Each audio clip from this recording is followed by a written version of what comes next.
This is really the fighter and the kid. Come on, baby. All right, we have a much more athletic, more handsome, stronger, bigger, younger co-host today. Brian Cowan's playing grab ass with his family on a cruise in Barcelona. No, don't say it like that. He's just a rich dude. But it's Barcelona, because that's how I'd say it. Yeah, and this is how I introduce you to my kids at Ways to Wells. It's the closest thing you're going to get to Captain America. It's Tim Kennedy, everybody. Hello. What's up, big dog? Dude, awesome seeing you. I can't believe you're in Texas. I can't either, I'm like man. smiling ear to ear that in 1 week I've got to see you twice. I know, dude. And I don't bother you. I know you're like, you have all your... You have to fix that. I know. I have some block with it, you know? Get over it. Yeah, you're right. We're neighbors now. You're a fellow Texan. I know. I'll have a pair of boots, a hat, and a gun for you. And a gun. I'm literally in the process of... I'm not joking. I could pull my phone up and show the text as I'm designing a custom pistol for you right now. Oh, I love it, brother. Yeah. I was telling you, like, I was a little heartbroken leaving LA. You know, I don't know if you felt that when you first moved out here. I was a little heartbroken, just the familiarity, the routine, the baseball dads. And then as I was telling you off air, last week, T got invited to practice with one of the top teams out here. And it was the first time I was like, oh, I'm going to be okay, man. Yeah. It's going to work out. Yeah, change is hard. And, you know, it's when you have a routine and you have, I think humans so desperately need community. And then you're just pulling yourself, you're ripping yourself out of familiarity. You're from that community and from that tribe.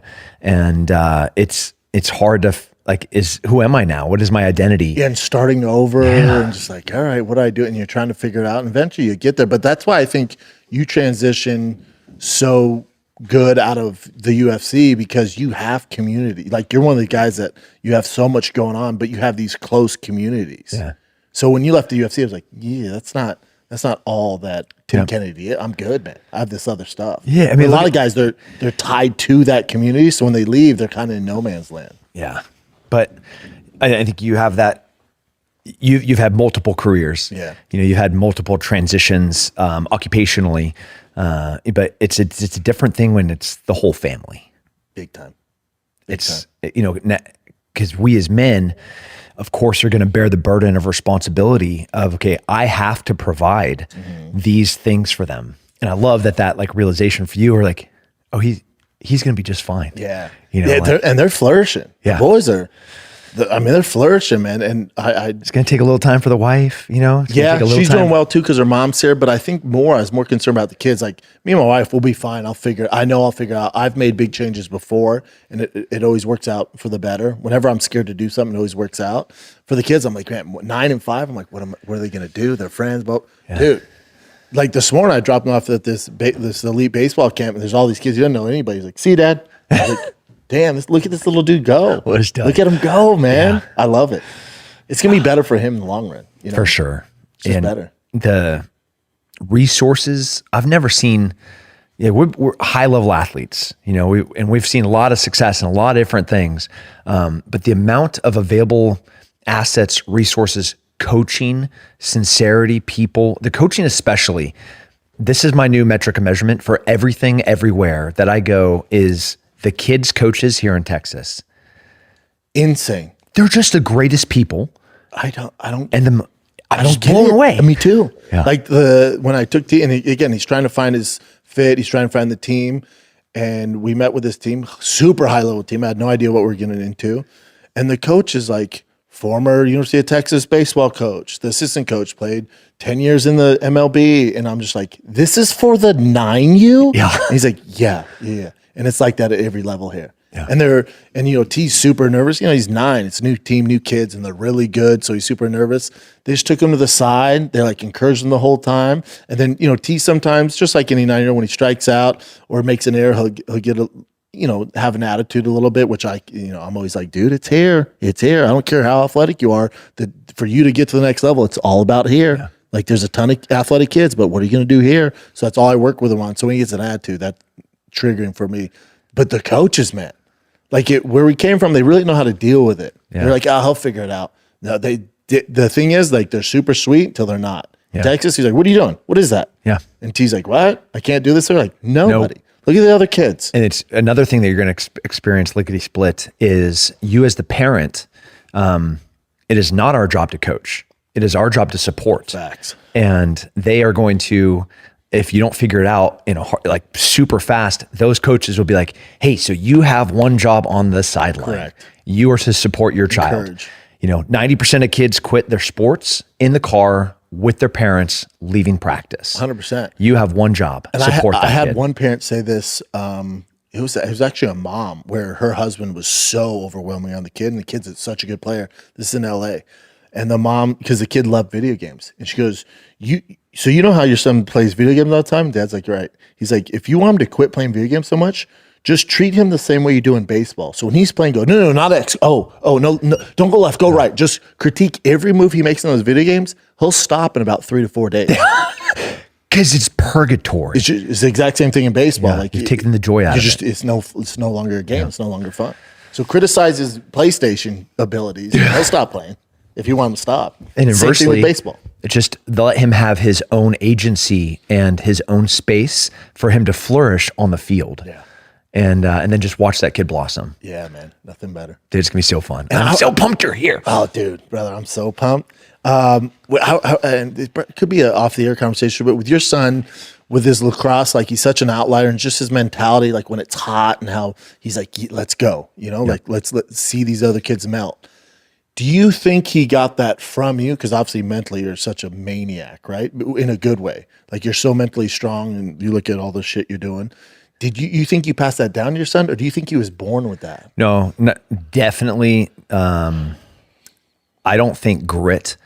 I love this. I love my kids so much. Nothing better to talk about. No, if you're not a parent, this show's probably not for you. They're like, what? I'm single in my freaking bedroom. But the heart and the head, those how those things connect, that build grit. And the only way that toughness comes is by doing tough and difficult things. Yes. And we're not poor.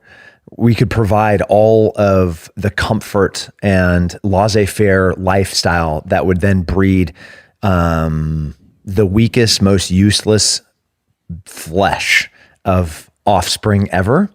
So I have to be disciplined in me holding myself accountable to make sure that I create opportunity for him to go and do hard things. Let him struggle. And when you say hard things, like, what are you doing? Because he's how old? He's 10. Yeah. So Yeah. it's a fine line, too. It is a fine It's like line. Child abuse and just giving him some grit. Yeah. Yeah. Our toughness and grit came from what would absolutely be abuse in 2025. Correct. There's no doubt that, and I love my parents. Yeah, me I had a too. perfect father for what happened in the 70s and the 80s when I grew up.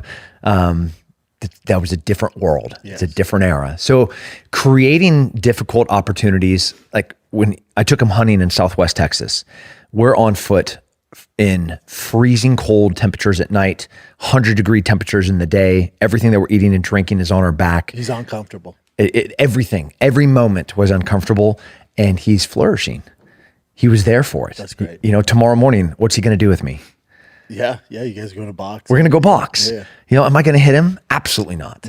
No. But am I going to be surrounded push him. with Shane Thompson, Tyson Mendez, Sean Apperson, David Freese, a whole bunch of professional athletes, black belts, professional fighters. The Tackett brothers are going to be there. Satoshi Ishii is going to be there. I love him. He's I just stay with him all the time, man. yeah, he's the best. The best. I love that guy. I He's just down had there? I just had tacos with him 19 minutes ago and got coffee with him. Really? Yeah. He's the best. Dude, I trained with him for years. He's a monster. Yeah, monster. He's a little busted up right now, but Good guy. that's who.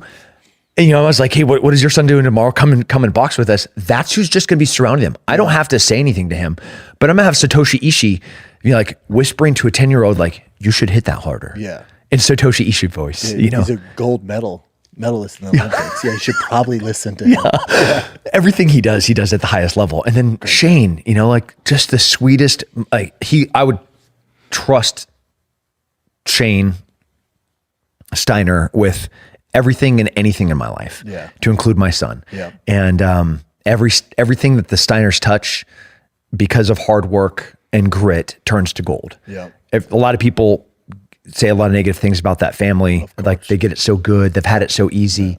Dude, if you could only see how hard those people work, how they treated you when you showed up to their steakhouse. Insane.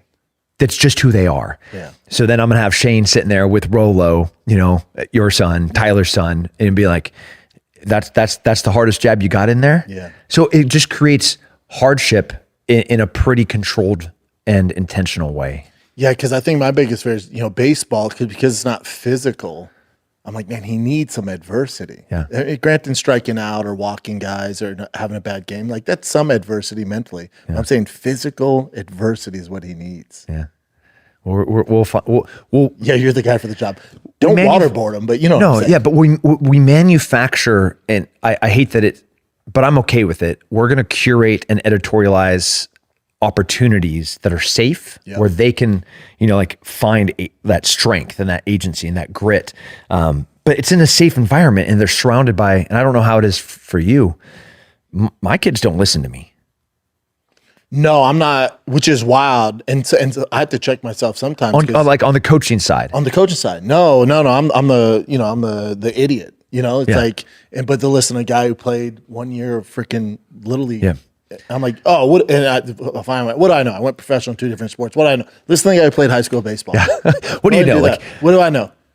And even I was the first base coach, and I'm like, all right, you just wait. He's like, he turned back and was like, got it. I'm like, oh, wow. All right. But now every other kid listens to hangs on every word I say, but you won't listen. Yeah. But now you can hand select all these world-class people to be around him. Yeah.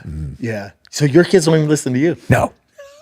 I have 2 grown, beautiful daughters, and we have conversations like we're friends, but zero chance. It's like, maybe try this, and they would just not do it because I said so. Yeah. It's like, hey, some people would pay me for advice, and you have it for free 24/7. Oh, I mean, how old were you? I get it. It's genetic from just before puberty until maybe 25, 30. Your parents cannot pour into you because you have to mentally separate from them. Yeah. And so I understand that it's hardwired in our DNA for us to be like, and our kids just got there. Yeah. Especially when it comes to sports. Yeah. Or lifting. I'm like, really? Really? I'll show almost them a videos. 20-year professional athlete. Yeah, man. Yeah, they don't care. I don't know nothing. It's crazy, dude. It's fine though. So it's fine. It's fine. It's great. It's fine. Everything's fine. It'll work out. Let's take a little break from chatting with my boy Tim Kennedy. Because speaking of security, man, I wish I had Tim Kennedy around my house 24/7, but I don't. Most security systems only take action after someone breaks in. That's way too late. Simply Safe's new Active Guard outdoor protection helps you stop break-ins before they happen. We're talking AI-powered cameras, live monitoring agents detect suspicious activity around your property. If someone's lurking, agents talk to them in real time, turn on spotlights, and can call the police. All right, they got you before it even starts. No contracts, no hidden fees. Named the best home security system in 2025 by CNET. 4 million or more Americans trust Simply Safe. Ranked #1 customer service by Newsweek and USA Today. Monitoring plans start around $1 a day, $1 a day, 60-day money back guarantee. All right, we got you, man. All right, and you can get 50% off your new Simply Safe system with professional monitoring and your first month free at simplysafe.com/fighter. That's simplysafe.com/fighter. There's no safe like Simply Safe. Let's get back to the program. So you just came back from DC. Army's birthday. Army's birthday. That's a big deal, right? I didn't realize how big of a deal. 150 years. That's wild. Yeah. And you go out there. I'm always so fascinated by your life because to me, it's such a mystery. So when you get involved with this stuff, does someone reach out from the White House? How's that work? From the military? And we need Tim Kennedy out there. Yeah. So, I mean, this is a great example. And a lot of people kind of stick their nose trying to understand how all of these things work. And really, to just oversimplify it, the government is just like any organization. They're communicating in silos. They're cross departments, cross agencies, failing to coordinate. Yeah. So those problems exist. And then there are people that help try to get everybody in the same room to communicate up, down, and out. So this is a perfect example. The White House has Flag Day, President Trump's birthday, and President Trump wanted a military parade. Break. It's the Army's 250th birthday.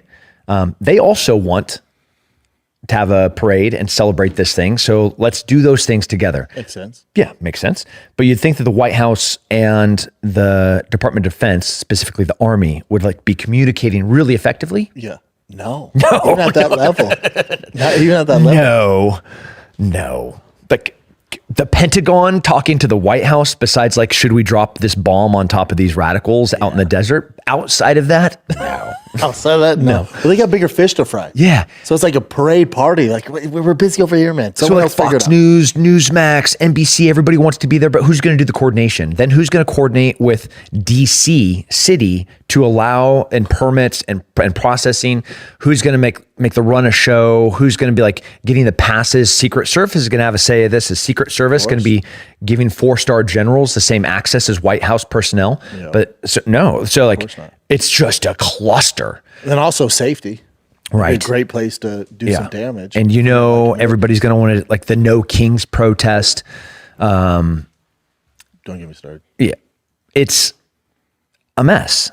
So on the military side, the military is like, hey, you're, the most famous military person on the internet. Yeah. We would love you to support the Army birthday. You're also in the Army. We want you to be in uniform supporting this event. Simultaneously, the White House is like, hey, you work with all of the media, Fox News and Newsmax. Can you help us run some of these things? You're going to be out there. Yeah. I just have all the time to do all of these things. Just those two. Like I could go on and list 50 different asks of, can you help with this? Which is a good problem to have. It's a great problem. Yeah. And then it meets like the requirement of, am I still contributing in a meaningful way? Absolutely. Yeah. And then are you flying out there on your own dime? So if I'm in uniform and I'm on orders, the Army will pay me in uniform to go and do this thing. And if I'm going to be going for the Army, nobody else can be paying for anything, because then there'd be an integrity issue there, right?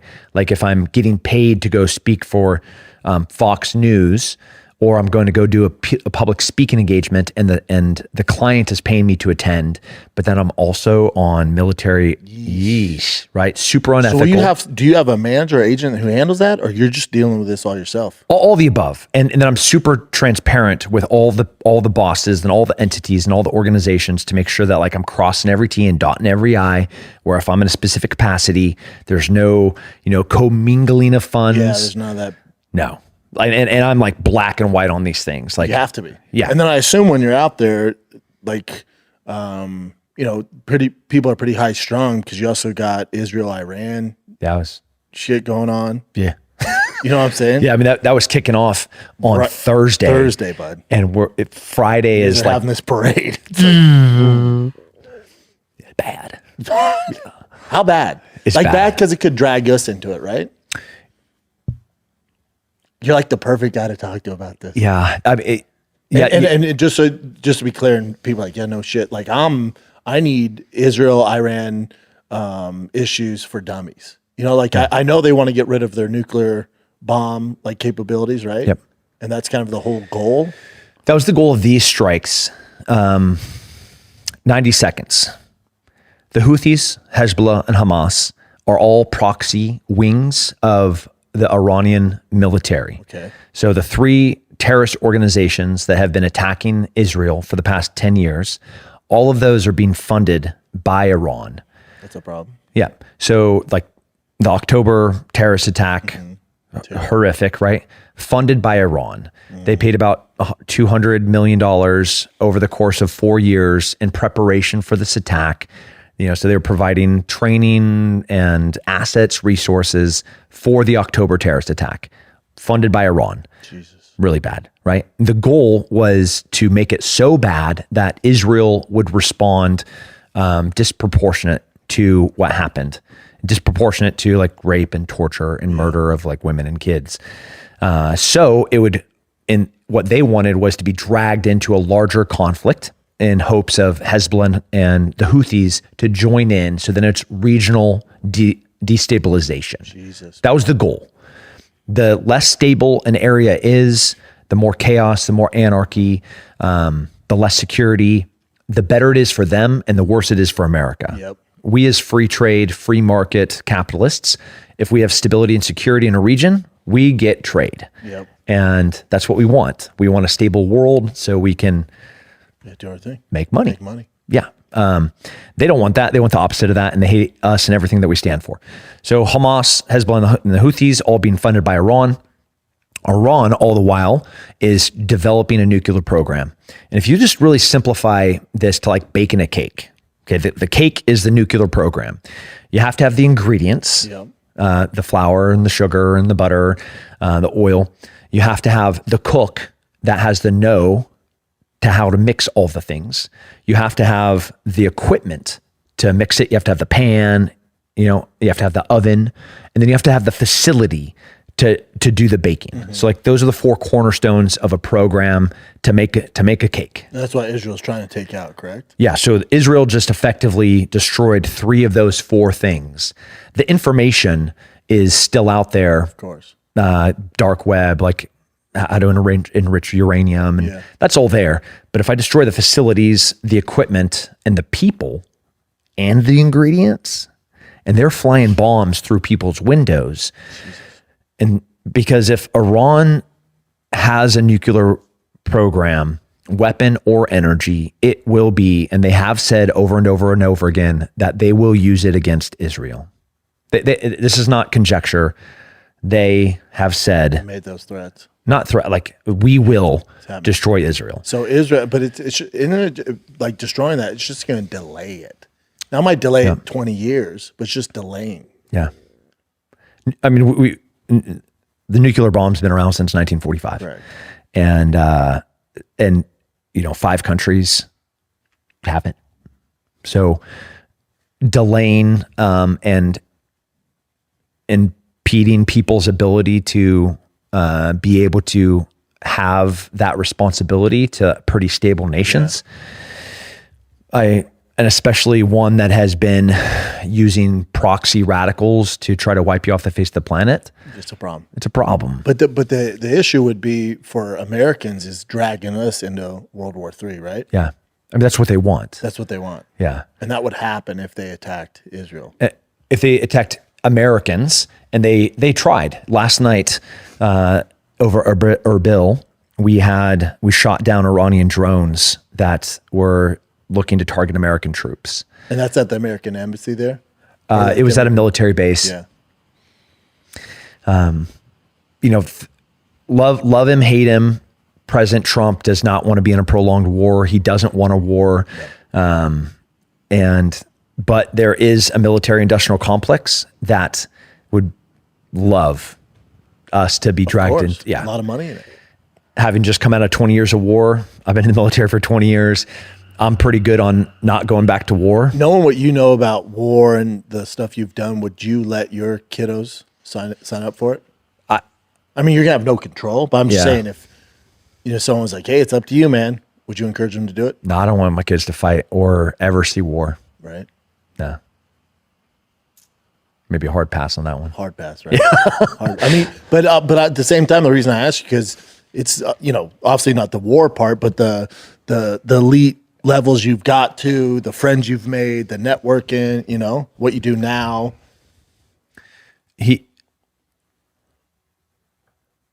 But like, you wouldn't want your kids to fight it's tough, right? Yeah.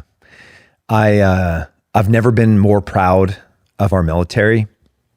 Watching the old guard, the 82nd, an entire company of special forces, Ranger Regiment, M1 Abrams tanks, Strykers, Bradleys, HIMARS, Palantirs, like mobile artillery, just cruising down Constitution in front of the Washington Monument as the Golden Knights, American Special Operations free fall, the best free fall fallers in the world, jump out of the air, fly and land on the White House lawn and deliver a folded flag to the President of the United States after 250 soldiers raise their hand to the oath of enlistment to protect the Constitution against foreign investment. That all happened on Saturday, dude.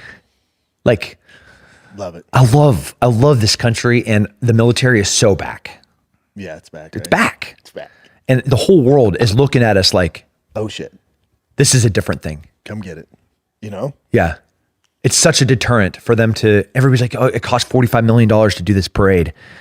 It just saved us from maybe going into a $5 billion or $50 billion war. Correct. Because everybody's looking at it, wait, they got all that stuff? Yeah, man. We had more firepower on Constitution Avenue than 95% of the world combined. Yeah, it's also good marketing. Yeah. You know what I'm saying? Like, come get some. Oh, y'all must have forgot. Yeah, this is what it is. Yeah. Those other days, those are over. Yeah. Y'all must have forgot. Yeah, I love it. I love it. Yeah. Yeah. It's the best. It is.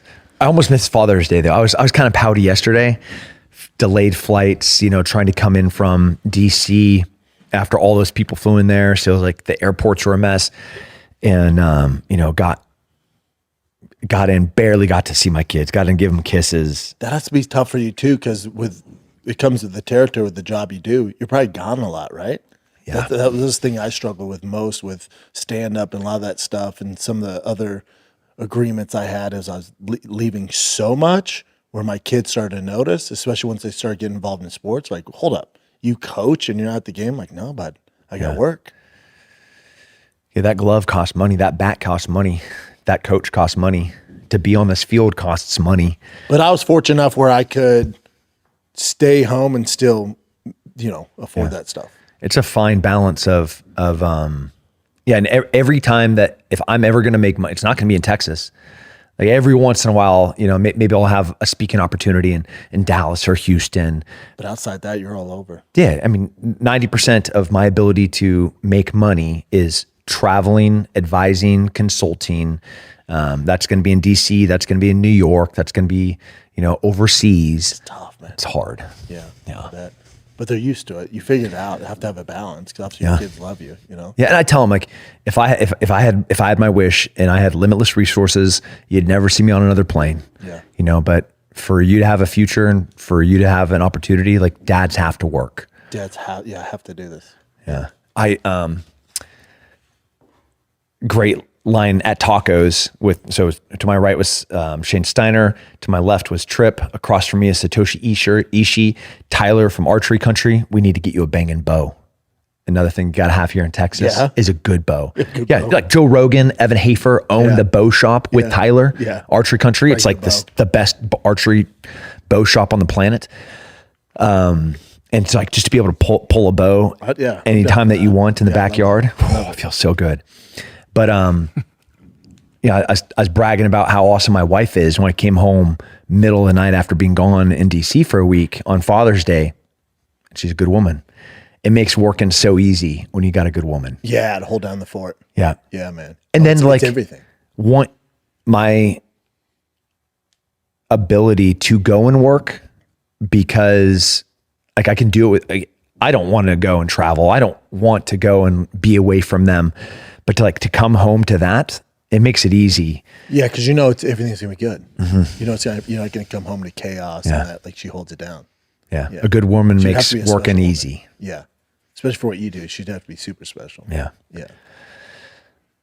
So you're not with how busy you are. You're not watching a lot of UFC or like you're not watching team sports and shit. So this weekend I brought in Frankie Edgar, Michelle Watterson, Gordon Ryan, Luke Rockhold, and I had one other UFC fighter to have a team of 5 to compete against.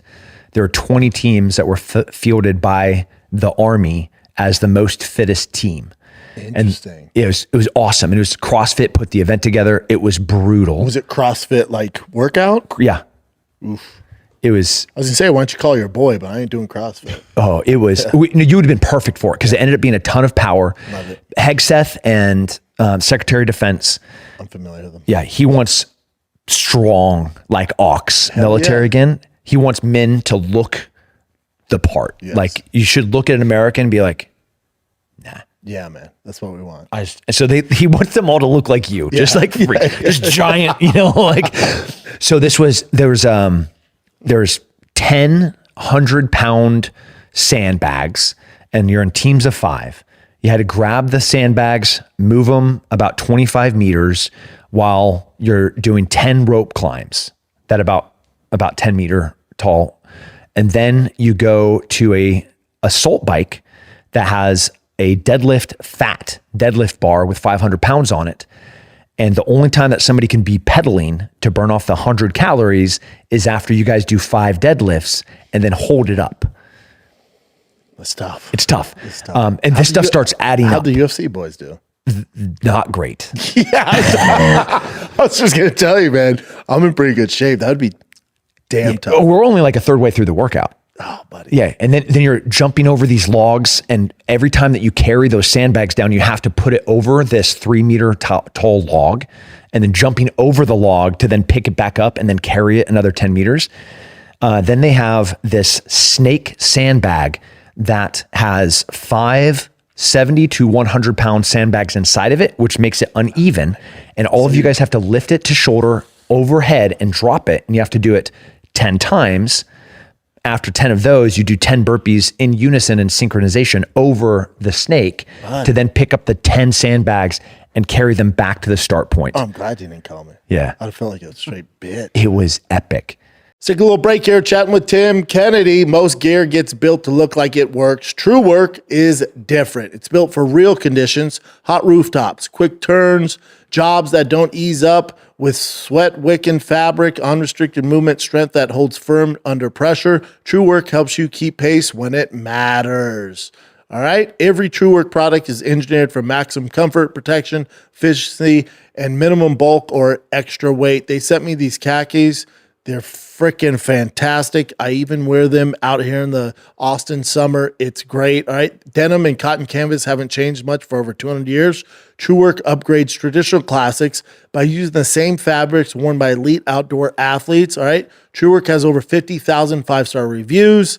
Upgrade to True Work for a major change in the way you work. True Work helps you be your best when your best matters. Check out their full lineup and get 15% off your first order at truework.com/fighter. That's 15% off at TRUEWERK.com/fighter. True Work. So it's teamwork, it's intellectual, it's cognitive while the heart rate is through the roof. Yeah. I burnt 900 calories in the warm up, the workout, and the cool down. Damn. Yeah. And I assume because I know all these people. They're great. Yeah. They're great. Yeah. Luke is such a freaking athlete still. Freak. Yeah. Freak. He's just such a phenom. And Frankie, Frankie, all heart, yes. all grit. Michelle, sweetest woman on the planet. Love Michelle. And then Gordon, so talented, and he's getting over some health things. So he was in the hurt locker. I was just going to say, I love all those people on there, but if I had to bet against the troops, Troops smoked him. I'd give the troops a minus 2,000 And odds there. again, bragging about the Army, the Sergeant Major of the Army, his name's Mike Weimer. The guy's in his mid 50s, 20 years in Delta Force, former Special Forces NCO. He is now the highest ranking NCO in all of the Army. Oh, wow. Has a fake hip, knees are destroyed. I mean, 20 years, he has more time in combat, than like I probably have in the Army. Jesus. And Mike Weimer Still in good shape. led a team. I was on his team. So he picked 5. Yeah, that's Mike right there.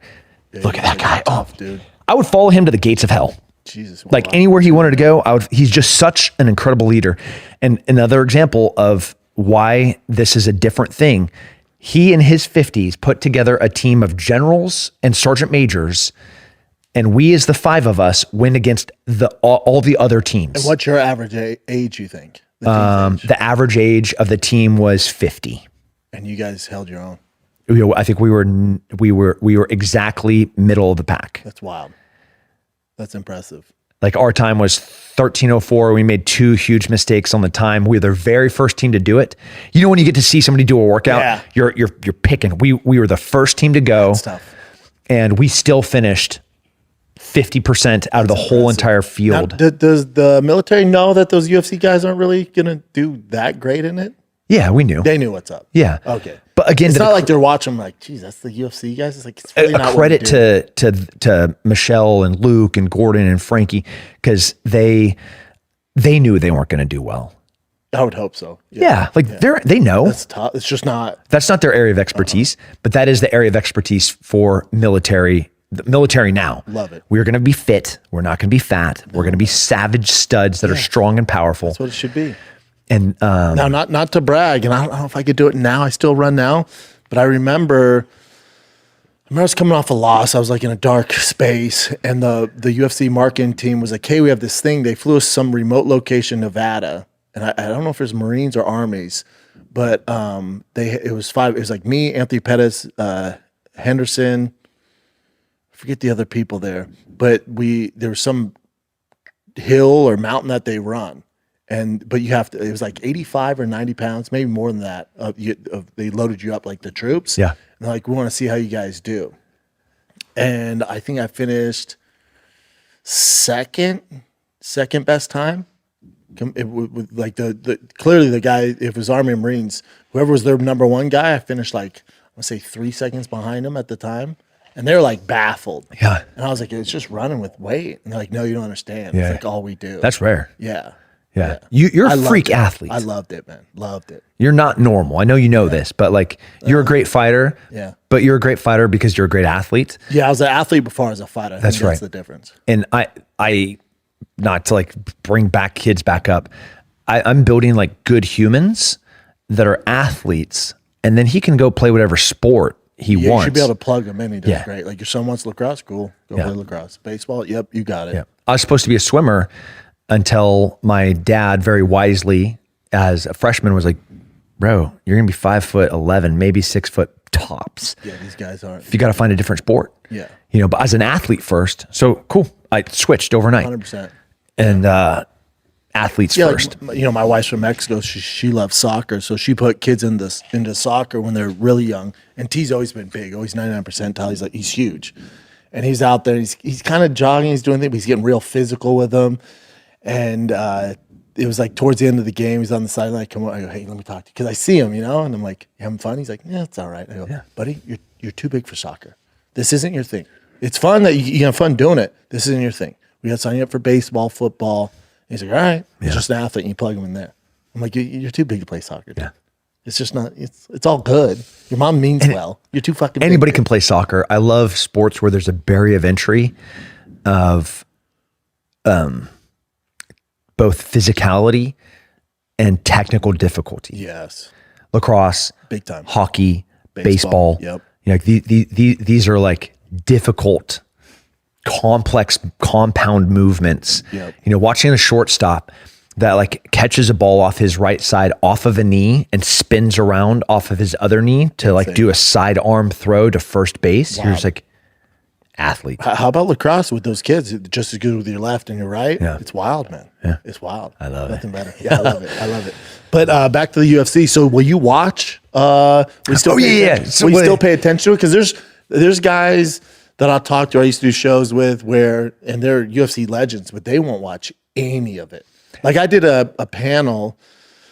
The league went under, but I was on a panel with guys that they were in the UFC a long time, commentating stuff, and I start talking about like Tom Aspinall or Islam Makhachev, and they're like, "Who?" I'm like, "What?" They're like, "Oh, we haven't watched UFC in like 8 years." I'm like, "Oh wow, wow."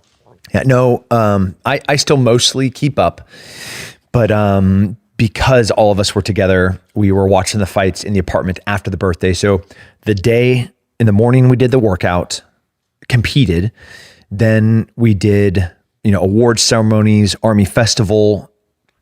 We had about 90 minutes to go, shower and change, get out of my military uniform. All of the guys, Michelle, got cleaned up, put on our clothes to go to the parade, because you have to go through Secret Service. Once we got through Secret Service, you're at the parade it was a 3-hour long parade, finished with the Golden Knights with the flag and the re-enlistment, and then there was fireworks. Then we went and grabbed dinner, and then we went and watched fights. You watched the Fight Night, Usman and Buckley.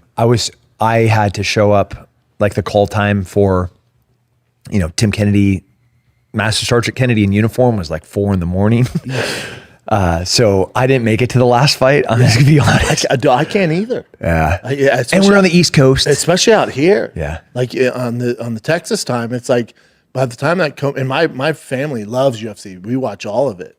But since none of them have finished the UFC out here, everyone's asleep for sure the co-main event. Yeah. And even I'm like fighting, I'm drinking coffee, because I get to do it for work. So I'm like, oh my God. But you did see, we were talking about it before, that Paul Craig Rodolfo. I did.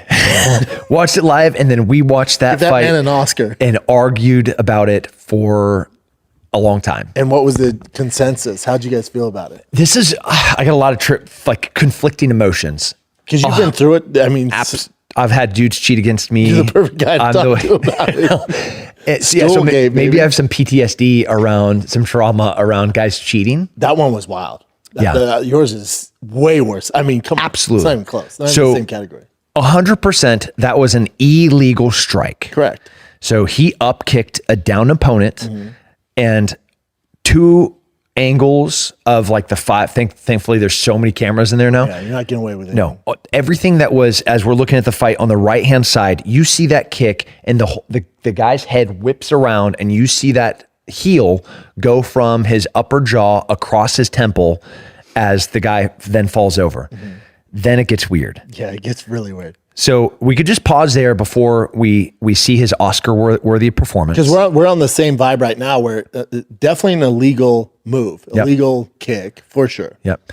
On the betting and statistics side, after an illegal strike, fighters that continue to fight after the illegal strike almost always lose. Yes. Groin strikes, pokes to the eye, kicked down opponent. From that moment on, that fighter that's like, no, I'm going to tough it out, I'm going to grit it out, he loses. That fighter will lose. That's why my whole take on whether it was intentional, unintentional, eye poke, groin strike, fence grab, it should be automatic deduction. There's no warnings. I don't know why they do warnings. It drives me nuts. Should be automatic. It's an illegal move. 100%. We are so good. And it changes the dynamics of the fight.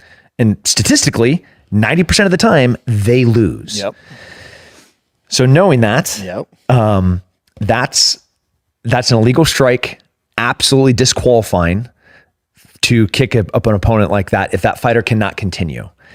Now, you can have the Henry moment where he's like, that was an illegal strike, I can't continue to fight. And he just said it. Yep. Like, I'm not right. What we saw here, and I don't know, I wasn't the guy that got kicked, how bad he was on Queer Street.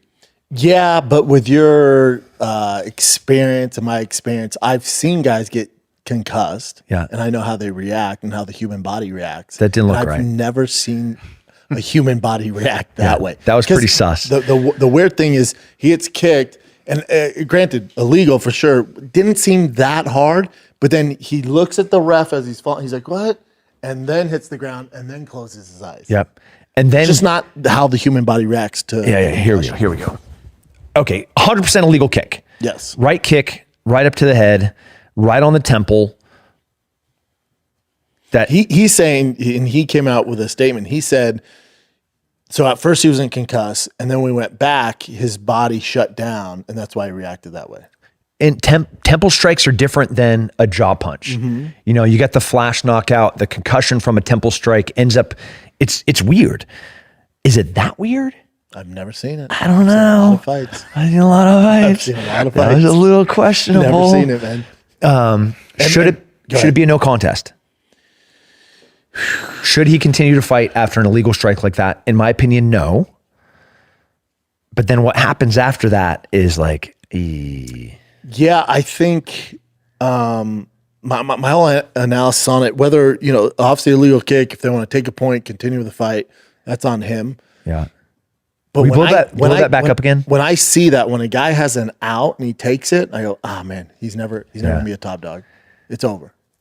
If you have that quit in you and you're looking for he found his way out. He found it, you know, he found it. Just like Anthony Smith could have done that against John Jones, but he refused to win that way. Yeah. So if you're looking for an out and he got it, you got your out, dude. It was a no contest. Didn't go the way he thought it was gonna go.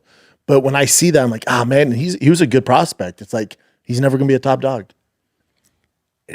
And that part too, where he's like pretending that he's grappling the ref, you know, we're injecting pretending. So that's happened before with guys concuss. I it's looked way away after for a this second after the kick, and then I looked back and I saw him fighting the ref. Me too. And I was like, oh man, He's messed up. Then when they showed him the replay, I'm like, oh. But it's only one angle of the replay where you're like, man, I don't know what's going on here. It's when you play it, Chin. It's when he's falling down and he's coherent enough to look at the ref, go, you see that? This is unreal. And then pretends he's knocked out. Yeah. Let's watch it again real quick. Yeah, this angle looks like a legit bad kick.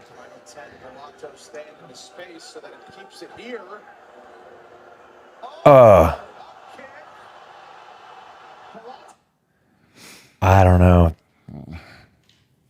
Now, maybe he's telling the truth. Maybe Yeah.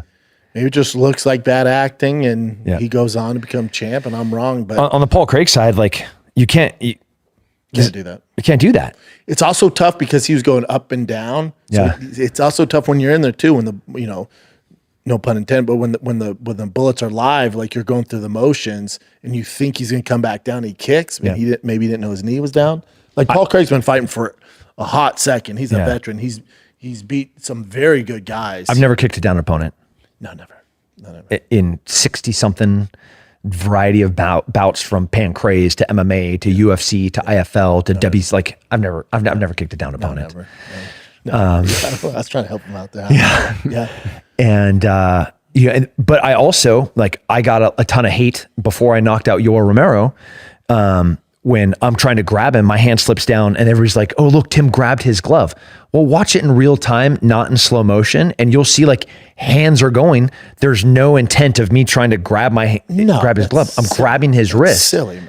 But I also in defense of him, as bodies are moving in Shit fight happens. time, Yeah. shit happens. Yeah. When it's live, he's like, "What?" And also Paul Craig's like, I would never do that. Yeah. Look at my resume. I would never intentionally do that. And I don't think he intentionally tried to kick down an opponent. He was on his back, up kicking. The guy's going up and down. Going up and down. I'm gonna give him the credit, especially with his resume. Yeah. But yeah, it was weird, man. It was weird. Yeah. It was weird. It's drama. It's weird. It's fun fighting. And then In the UFC, are you involved? Not involved, but have you signed your papers for that UFC antitrust lawsuit? Yeah. Yeah. and they're figuring out so UFC bought Strikeforce, and my final fight under That's right. You're a Strikeforce guy. either my last one or two fights, depending on the date of purchase, Yeah. were under Zuffa. So those two fights, am I getting paid for those two fights, even though it's under the Strikeforce banner, Zuffa owned? You should. I also agree that I should, Yeah, you should. but it's not as black and white for me Yeah. as to how many fights are going to be included in that. Still gonna get a good paycheck because I know what I'm getting. You had more fights than I did. Yeah, it's not a little bit, but it's not like Frankie Edgar. No. So I was the Frankie Edgar. Talk to him about it? Yeah. I would love for us to sit down at a dinner and talk about what everyone's getting paid. Because I know what I'm getting paid. I'm like, really? No, That dude has 20 fights. yeah, dude. Dudes like him, Daniel Cormier. Anderson Silva. Oh, bro. I heard I've heard a loose estimate what Anderson's gonna get. Yeah. I was like, oh wow. Can I borrow some money? Yeah, but you're damn right he's taking it. Yeah. Yeah. Yeah. But they called me and they're like, hey, we know if you don't want to take this because of the UFC backlash. I'm like, wait, what? Yeah. No. Oh no, you're talking to the right guy. Yeah, I don't work for them. Yeah. And I don't think there's UFC back. I have profound respect for Dana White. I love him. I do love him. And he does really great things for the Army, for the military, for the FBI, for the Also, administration. the UFC would be nowhere near where it's at without Dana White. Yeah. No. I give credit to where it's due. Obviously, I've had, when I was on the opposite end of the negotiating table with him, he and I had not a great relationship. Same. That was his job. Agree. And now we're not on the opposite end of the all table. good. And it's all good. Yeah, and I get it too. Uh-huh. I'm like, I probably would have done the same. Yeah. Yeah. When there was one, who was I fighting? Hodger Gracie. It was my first fight in the UFC when he brought all the athletes. His coaches get out, just fighters come into the locker room. Is this before the fight speech? This is before the fight Yep. speech. And he's, hey, I'm not going to name names, but I want you guys to go out there and put on a show. I don't want you to go out there and wrestle and grapple. I don't want to talk you about you being that you'd make more money being a trash man. Actually, I will name names. You know, Tim Kennedy, do you know what? You know, this is in front of all the fighters before the fight as he's dressing me down. That's why you got to kind of love him, right? Dude, I Like, love him. holy shit, the balls on this guy. Yeah. And if I was him, I'd do the same thing. Same thing, man. Yeah. But also the UFC antitrust lawyer told me too, he's like, now a lot of guys are hesitant to take it because they might work for the UFC currently, they're fighting or they're commentators. He's like, but there's going to be no blackballing. Like, because the UFC's paid this money, so whether you take it or not, it does not matter. Like, they're not going to look ill upon those that take it. So you don't have to worry about it. Yeah.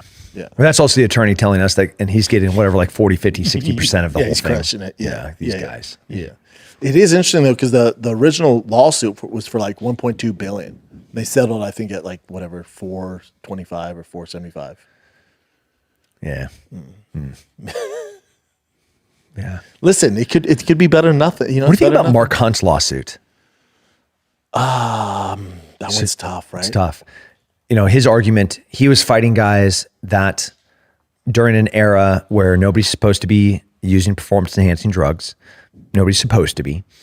And a few of the guys that he fought, two in particular, the UFC knew that they were using PEDs and was allowing them to fight him enhanced. Is there evidence that they knew? Yeah. Or there is evidence. Yeah. Well, according to him. There's Of course. It's tough, right? Because he would have an argument if he didn't fight. I think that's the problem. It's like he continued to fight knowing, you know? You're fighters, though. You're fighters. You're a prize fighter. Yes. The only time that you get the prize is when you fight. And so I don't know how many times you fought not 100% all the time. all the time. But then I also fought guys who I knew were on sauce, and I was like, that's fine. Yeah. Because you're a fighter. It's part of the game. It's like, yeah. It's Like, not supposed to be. When I fought LeVar Johnson, like clearly juiced to the gills. When we're at weigh-ins, I looked at Dana, I go, I bet you he finishes fourth in the Olympia this year. And he started laughing. And then sure enough, you know, I beat the brakes off him, but sure enough, after that fight, he tested hot. Yeah. But that's just part of the game. Yeah. It's part of the game. So for Mark Hunt, it's shitty, but it's part of the game. Yeah. Especially he's fighting Brock Lesnar. It's like, well, of course he's on shit. Yeah. Come on, dude. Have you seen Brock's daughter? Yes, at CSU. Yeah. What an athlete. Monster. She Looks just like daddy. yeah. God bless her heart. Tough life as far as like personal life. But for sports, buddy. She's a So freak. I don't know how I feel about a girl that's throwing things that weigh lots of weight further than I. Oh, dude, we can't even. There's no way. And if you're Brock, I wonder how you feel about it if you're Brock. Like, I always tell my wife with our daughter, I'm like, man, hopefully she doesn't get my size. It's a tough gig, man. For sports, it's great. But for personal life, it's a tough gig. Look at that. They look identical. Especially at that same age. You know, that's him long in the tooth. You know, like if the pictures of them at the same age, it is strikingly similar. Yeah, if you see Brock Young, like when he was wrestling, I think at Minnesota, like freak, man. Yeah. Freak. People don't give Brock enough credit. You're talking about a complete freak. Didn't have a ton of experience, catapulted right to the top. They give him Heath Herring, his first fight, a real vet from Pride. Yeah. Not an easy fight. No. Mollywops him, dude. Yeah. Like Brock was the real deal. Have you met him? Yeah. Great guy. Great human. Unbelievable guy. He does great things for veterans too. Does he? Yeah. He's a stud, man. Because I remember I was trying to get a fight with him. I talked all this shit. And then we're at some press conference. I won some award for the UFC, and he was there promoting some fight. And I see him, and my coach, Lisa Bowling, I look at him like, dude, I've talked so much shit. Be ready to go. Like, he's going to fight me. Like, I definitely overstepped the boundaries. And I'm so nervous. And I get up there and meet him. He's like, buddy, love what you're doing. I get it, man. I'm from the W. I love you, man. Give me a big hug. I was like, oh, he's that. I don't want to fight this So guy. cool. He's awesome. Yeah. He's awesome. Yeah. Really good dude. Great human. Another father-son combo, Jocko Willink's daughter. Oh, yeah? Yeah. She's one of the best women grapplers on the planet right now. No way. Just mopping the mats. Makes sense, though. Yeah. And Does she look like Jocko? she does. See, that as a dad, you're like, hell yeah, this is badass. But then also, Yeah, feminine. I think she's beautiful, and she's yeah, she looks just like Jocko. Just Jock. Yeah, yeah. Yep. And she has the muscles, you know. broad shoulders, Yes. good jaw. You know, I've never met Jocko. oh, Never met He's one of my favorite humans on the planet. Everyone says that. Yeah. He's close with Theo. Like, yeah. And another like selfless, behind the scenes, helping people out, like stud. When I was going through some stuff 6 months ago, one of the first dudes to reach out, him, Joe Huberman, like these people that are super famous and everybody loves to listen to them, and they're even better behind the camera. Yeah. Love that. Most guys aren't. Like, I don't know. You're pretty freaking amazing. Brian's amazing. Joe's amazing. I don't know. Like he's the greatest dudes are the greatest dudes. I think if you're faithful in the small things, you can be faithful at the big things. And did you expect that when you were going through your bullshit? Did you expect the backing you'd get from those guys? You know what I'm saying? I didn't. No, I never even thought that. I guess you wouldn't expect it, but we're like, oh, that's cool. It's so cool. Especially when you're going through it. You get to find out who your friends are. Yep. And that was the greatest gift of all of it was, like the fair weather friends, the coattail riders, the sponsors that are like, oh, I'll support Tim when he's Captain America. Correct. But like somebody starts talking smack about him, and like, oh, bring in receipts. And then you find out really who your friends are. Yeah, man. It almost does you a favor. I tell it to Brian all the time. Brian went through his shit. I'm like, in hindsight, he went through it, buddy. We both did. Yeah. Went through it. But I told him, Brian, in hindsight, you're cutting the fat, man. You're cutting the fat. You're seeing who's in your foxhole and who's not. When shit hits the fan, now you have a handful of guys you can call and they're going to show up. Before you had no clue. Yeah. You might make a wrong call and it's too much time, Yeah. It's cool. It is. It's for sure a blessing. Does make it better when you're in it. When you're like getting it from both sides, you're a coward, stolen valor. Like when you're still in the heart of, people talking all that nonsense, it still sucks. Yeah. And then just makes it suck less. I don't know, but no, it still sucks. It still sucks. But now I'm just like, dude, I love these people so deeply, and I will for forever. Because my stance on that whole thing's, and you and I talked about it, and I was pretty vocal online about it too. It's like, I don't know, like your world, I don't know, but I know you, and we've trained together, and you've been such a good friend to me. So it's like, I'm sticking up for Tim. You guys don't know him. I do, motherfucker. You guys don't. You know him from Instagram or the video you saw him in. I know the fucking guy. So anyone wants to contest that, bring it on. Let's do it. Because I'll vow for you all fucking day. Yeah. So that was my stance on it. Now, when it gets into the weeds and all that shit, I don't fucking know. It's like if someone's not a black belt and they're talking to us about jiu-jitsu, if you want to talk about jiu-jitsu, we can get into the weeds. I'll do that with you. I know that pretty well. Yeah. But outside, but if it's just general stuff, yeah, man. Yeah.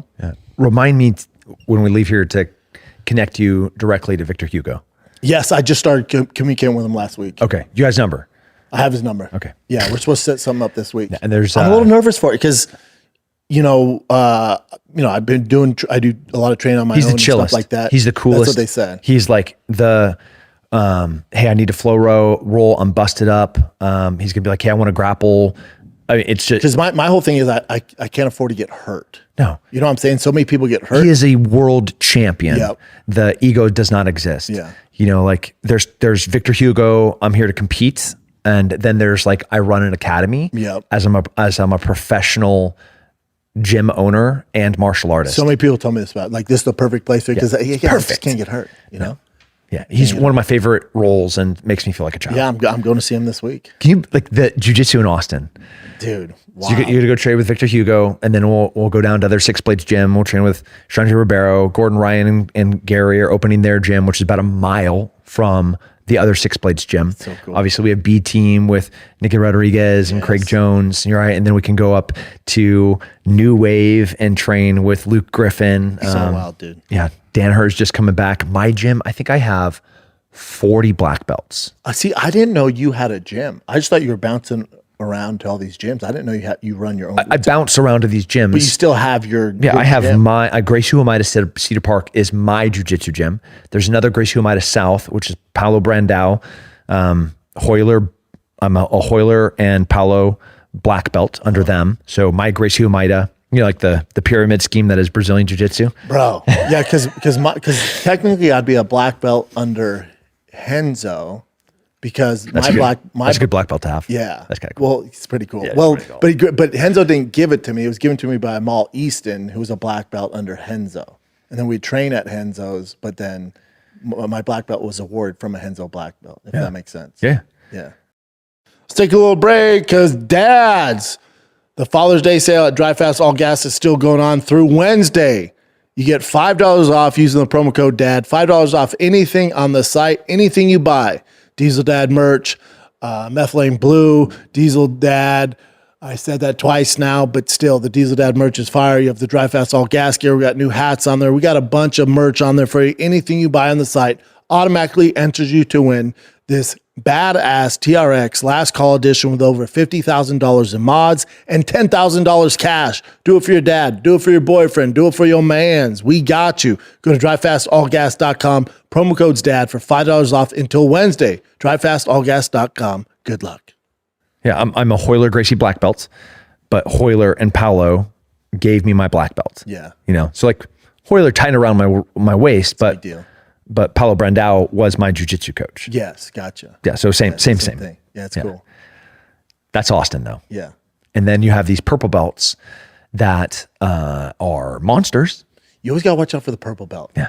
You know, the purple is just the guy who, they're usually young, foam at the mouth, they're putting their hours in. And they're probably skill-wise just as good as the black belt. They are. Yeah, but they just haven't had the years. Yeah. But they're trouble, man. Yeah. They're trouble.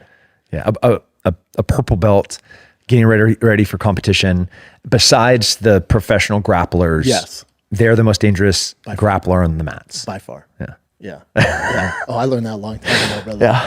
Yeah. My thing in LA is especially in the valley where I was at, because I rolled with Henner and Huron at the Torrance Academy.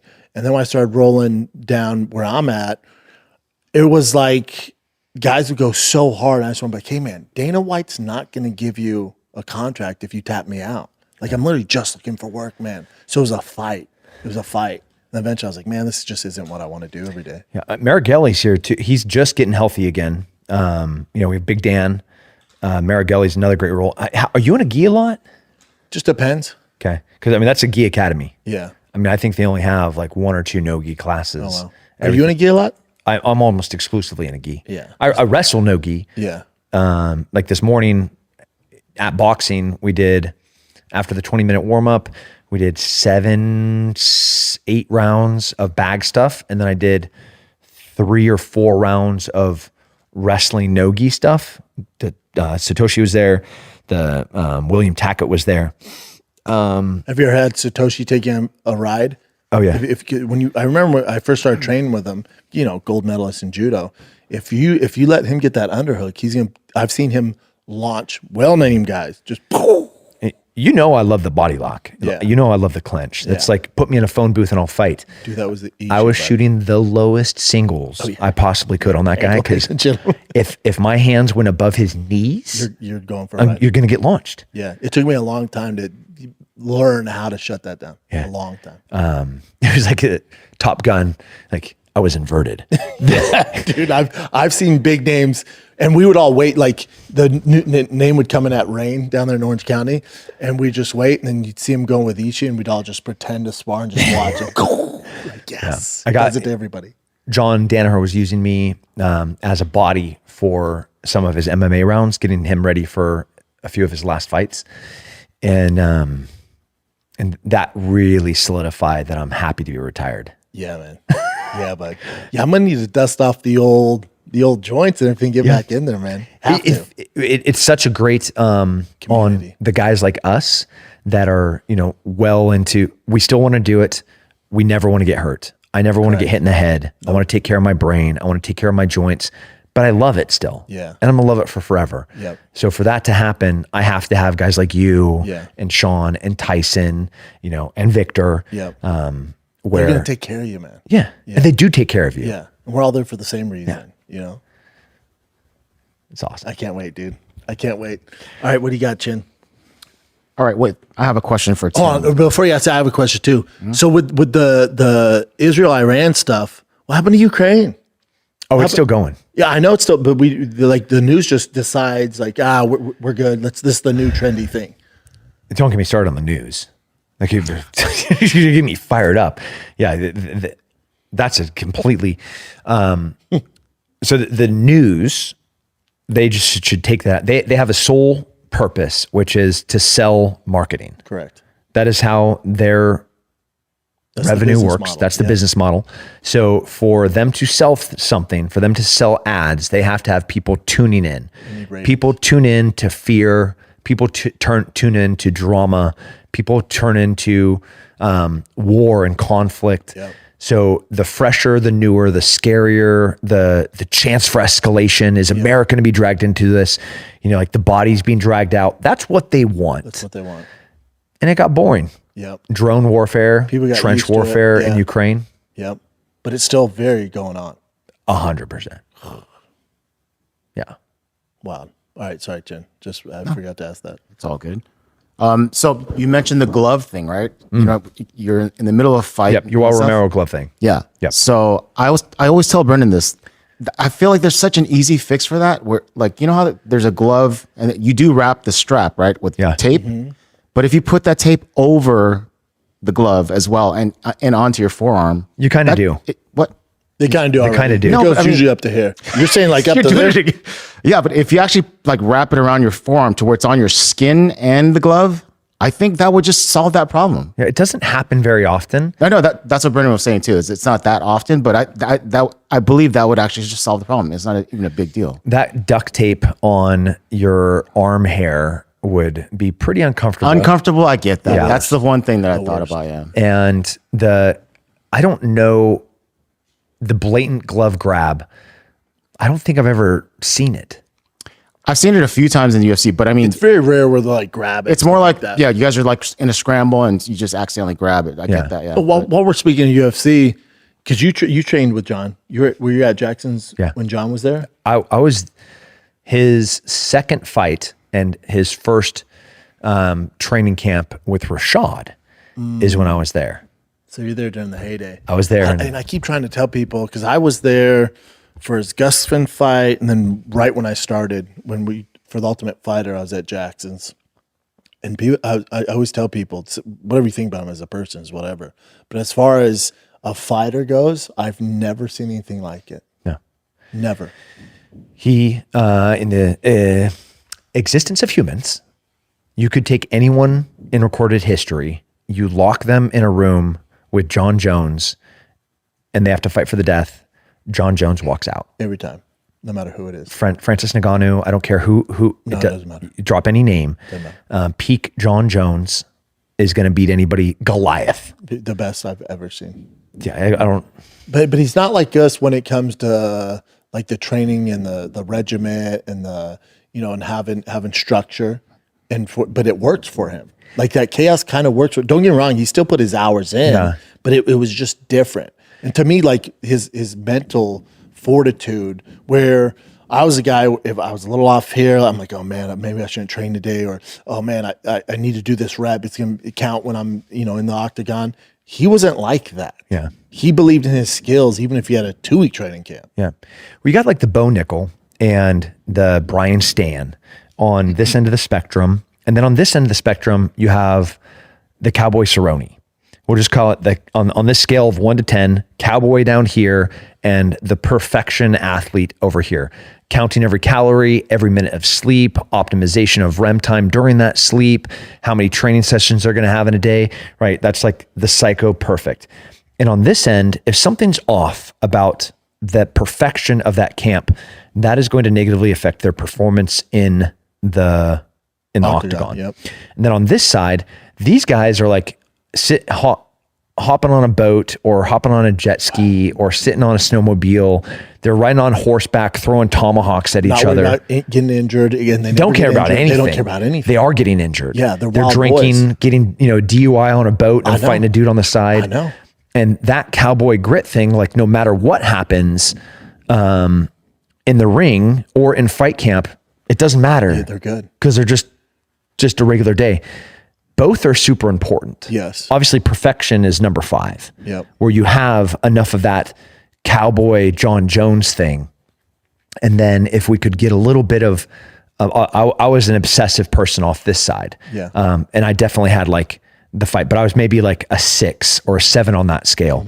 John Jones is like a 3 or a 4. He's definitely on this side, but he does real fight camps. Oh yeah. You know, and he's training with Gibson, and he's training with, like, he's getting all of the blocks checked, but he just cares a little less. Yeah.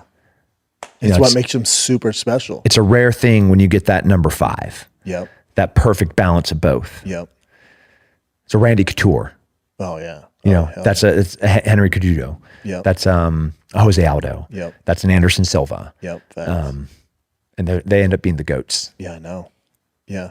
Yeah. John just has that thing where I would stare. I'm like, because up all night and then comes in and just beats the shit out of us. I'm like, God, I wish I had that. I'm freaking out because they didn't put kale in my juice. You know? Like, oh, my day's fucked. You know, it's like, Yeah, he angered. I would like do, not that I did it often, but I'd get something. I'd like a takedown or a submission. That was the one and only time I would ever hit that again. And never would I see it another time. You know, like, and it always happens in training. And I'm not saying that like great things happened in rounds between me and John Jones in training. Yeah. I'm saying that a moment where something went right for Tim Kennedy in a round never happened again. he downloads the data. He's like, got it. Yeah. Yeah. I remember we had a Hope guy. you like that moment, Tim. Yeah, dude.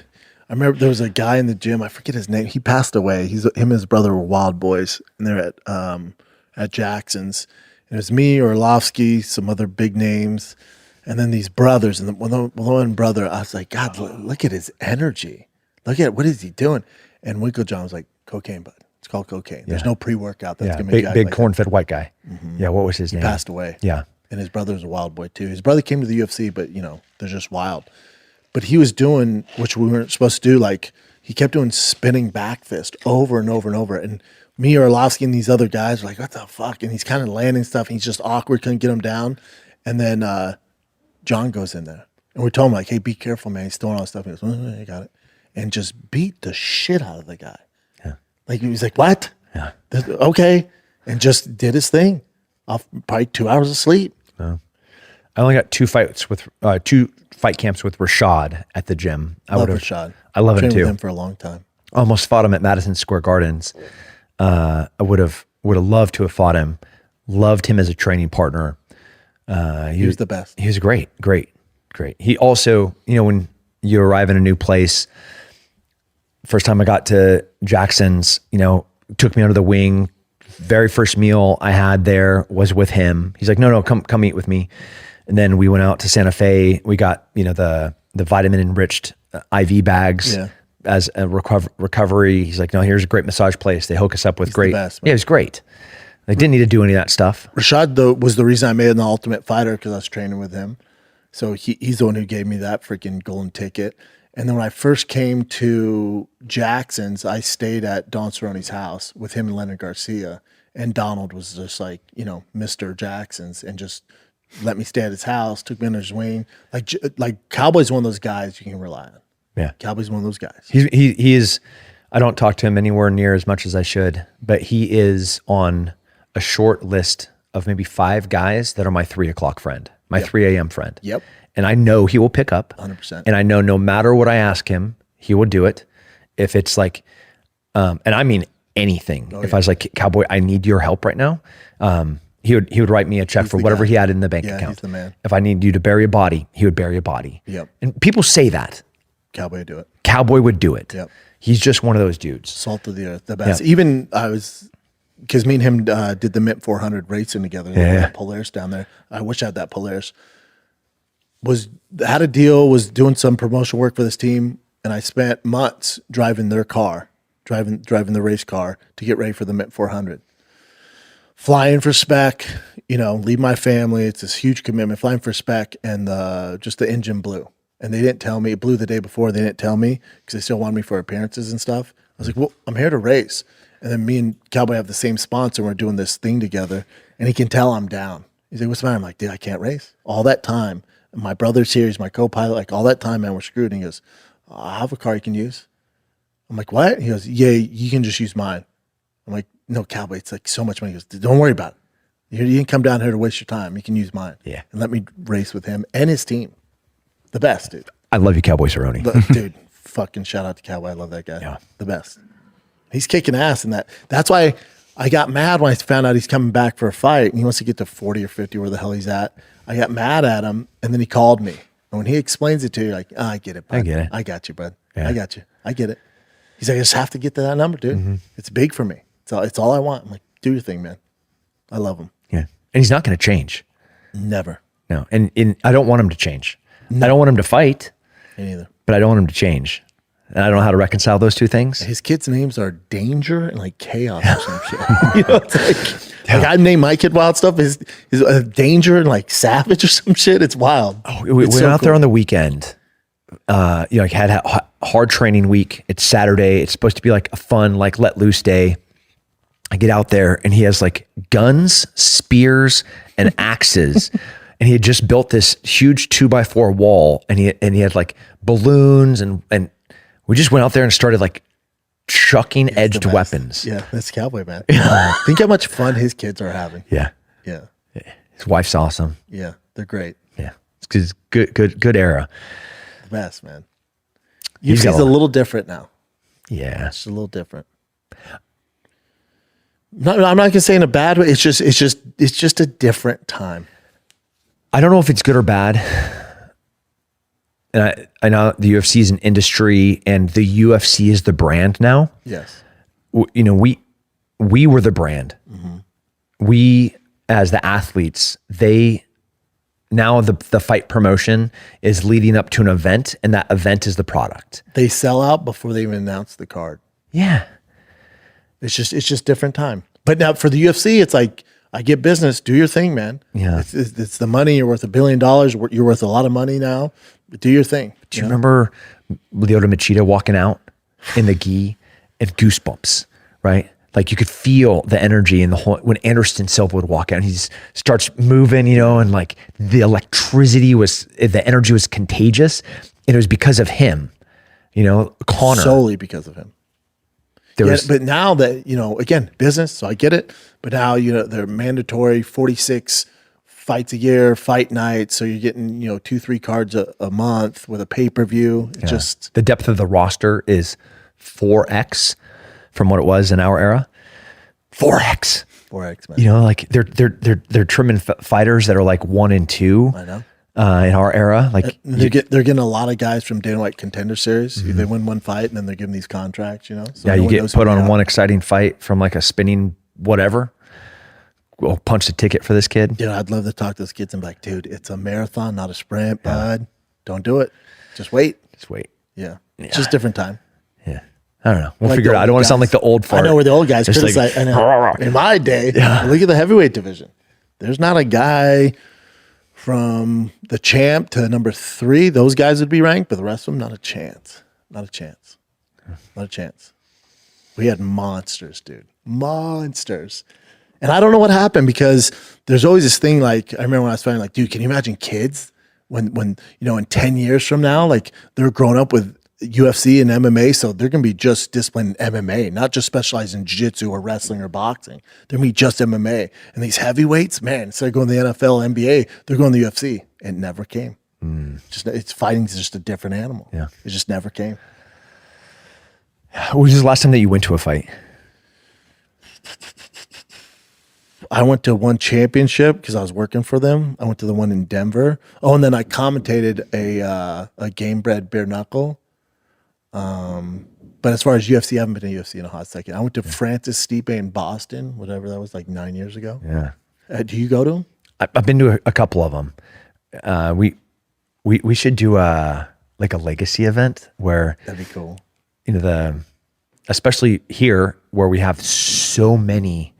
I mean, there's 20 UFC. Boss Rutan's here. Oh yeah, everyone's there. Czech Congo's here. Yeah. Oh, is he? Yeah. Love that. Yeah. He's like 20 minutes from here. Love it. He doesn't train with us enough. Yeah. He'll pop in some days, but He's always a good guy. he's great. He's a monster. Yeah, that would be fun to go. All of us, like Yeah. 20 of us, fly out to an event. Yeah.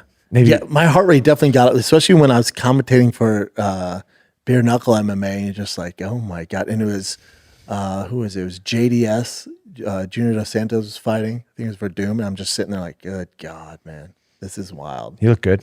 Yeah. Arlovsky looked really good too. Yeah. That jab to the up elbow. A lot of those guys is still doing the damn thing. You know? Arlovsky's still going. I mean, he won the heavyweight title 20 years ago. Oh yeah, if not more. Yeah. Is that how long that was? Yeah, very longer, bud. When he had the fangs in his mouthpiece? And the hairy And his chest, hair. hairy Oh, God, it was shoulders, so gorgeous. the hair out the It was hair. luscious. Oh, I know. It was It's like, gorgeous. He moved back and forth. Yeah, when did he win the title? Dude, he probably won in 90 something, maybe 2001.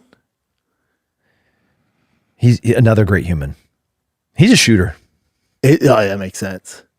Against Tim Sylvia, Yeah. 2005. 2000 is 20 years Hold ago. on, 20 years ago. 20 years ago, and he's still doing it at a high level. Dude, me and Arlovsky trained together for a long time. And then when the UFC told us we were going to fight each other, I was like, fuck. Yeah. Sucks, man. It was such a boring fight because we knew each other. Yeah. He was the best. I remember training with him. I was like, because I drank coffee before. And I was like, hey, man, sorry about my breath. We're close. And I got like coffee breath. He goes, better than yesterday. Yesterday was shit. Oh, and just walked away. I'm like, okay, cool, man. Cool, man. He's 20 years ago. Savage. Yeah. You like bare knuckle? There's some good things I like about it, Yeah. you know? Yeah, same. Yeah. Yeah. Some of it's tough. Yeah. The cuts especially. Luke learned the hard way. Yeah, it's a different type of fighting. Luke's so skilled. So his grappling, monster. So skilled. He's good striking, his kicks, his boxing, his movement, and his grappling. Yeah, I got 25 minutes with him in the ring He's a savage. He's great. Monster. He's great everywhere too. Yeah. Yeah, and then he had his teeth put through his lips. And Mike Perry was like, say less, dude. Watch this. It's just, that's what guys don't realize. Like, well, I had success in the UFC and the octagon. Why? It's just going to translate. Yeah. Mike Perry was decent in the UFC. I'm going to fuck him up in bare knuckles. Like, no, you're not. No, you're not. Because the distance is different. The punches are different. Like, he's going to make it miserable on you. Yeah, he just, I saw him sparring with Sean. Mike Perry was just with Sean Strickland. And Sean Strickland was destroying him effortlessly, picking him apart. The little Philly shuffle he's doing. Yeah. Kicks, great hands, out angling him, better head movement. I mean, Perry never touched him. Of course. The moment those gloves came off and they did a bare knuckle fight. Just different. Yeah. I would never bare knuckle fight Perry. No. But it's also like his thing. Yeah. Like if anyone was built for that, it's him, dude. Yeah. I'll tell you who I wish was still around that could have done it is Kimbo Slice. Yeah. He was made for that. Yeah. Love that guy. Yeah. Paige Van Zandt did, didn't she? Yes. There's a hilarious meme where like her eyes one, she's like, everything was great. I had so much fun. Oh, yeah, I've seen that. Yeah, I had so much fun. Can't wait to do it again. All right, what do you got? She's stunning. You know, she's one of those beautiful things ever. Yeah, she's what makes women's fighting tough. You're like, no, no one touch her. Yeah. No, don't punch her in the face. Don't touch She's her. gorgeous. Don't do that. Yeah. And then some are like, yeah, that makes sense. Punch her in the face. I watched Kayla win the title. She's a monster. She's a monster. Her thing is the weight cut. That's where her fight's at. Yeah, and she said, but she was really transparent about it. You know, because she wrestled with, as a mom, is this the right thing? But I said I was going to be the UFC champion. Their highest weight class for women is this, so I have to do that. And she did it the right way. Yes. I was really happy to watch her dieting, calorie cutting. She's the most professional. When you talk about that scale, like, dude, she's on the 8th end. Way over there. But she has enough. They get. She has enough trauma, unfortunately, in her background, from molestation when she was on the judo team.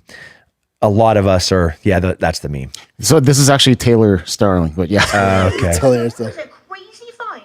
I'm super excited. It was tough. It was fun. I enjoyed it. She's beautiful It was too. definitely a different ball game, but I mean, not right now.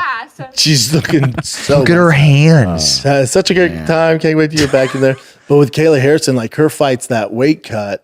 And did she get touched in that title bout? No. I mean, one punch. Yeah. I don't think so. No. It was so dominant. And now she'll fight Amanda Nunes. And my thing is, Amanda's a big girl too. Like, why make them, as long as it's for a belt, no one cares. No one's going to remember if it's for 35, 45. Yeah. why make her and both of them kill themselves to make 35? She's gonna just destroy do it 45. She's gonna destroy Amanda. That's what I said. There's no place that she wins that fight. I mean, unless Amanda just was able to completely stop the takedown and keep it on the feet, but She's gonna racetrack the octagon the whole entire. No, like you can't do that for 25 minutes.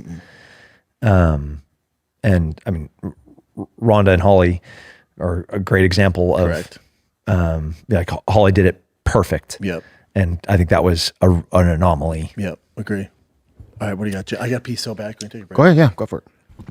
Let's take a break because today's episode of The Fire Kid with Tim Kennedy is brought to you by Viva Zen. Sometimes when the day winds down, your body's still wired up. Grabbing a drink isn't always the best solution if you want to stay sharp. Viva Zen's Relax Unwind Shot is a plant-based way to decompress using kava, GABA, and other calming herbs without alcohol. Heavy sedatives or next-day grogginess, we gotcha.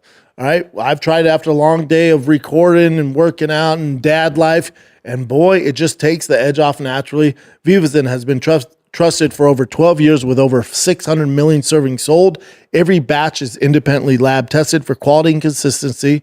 Right now, you can try a free 3-pack of Relax Unwind Shot. Just cover shipping. That's it. Click on the link in the description. All you have to do is cover shipping and experience the difference for yourself. Viva Zen.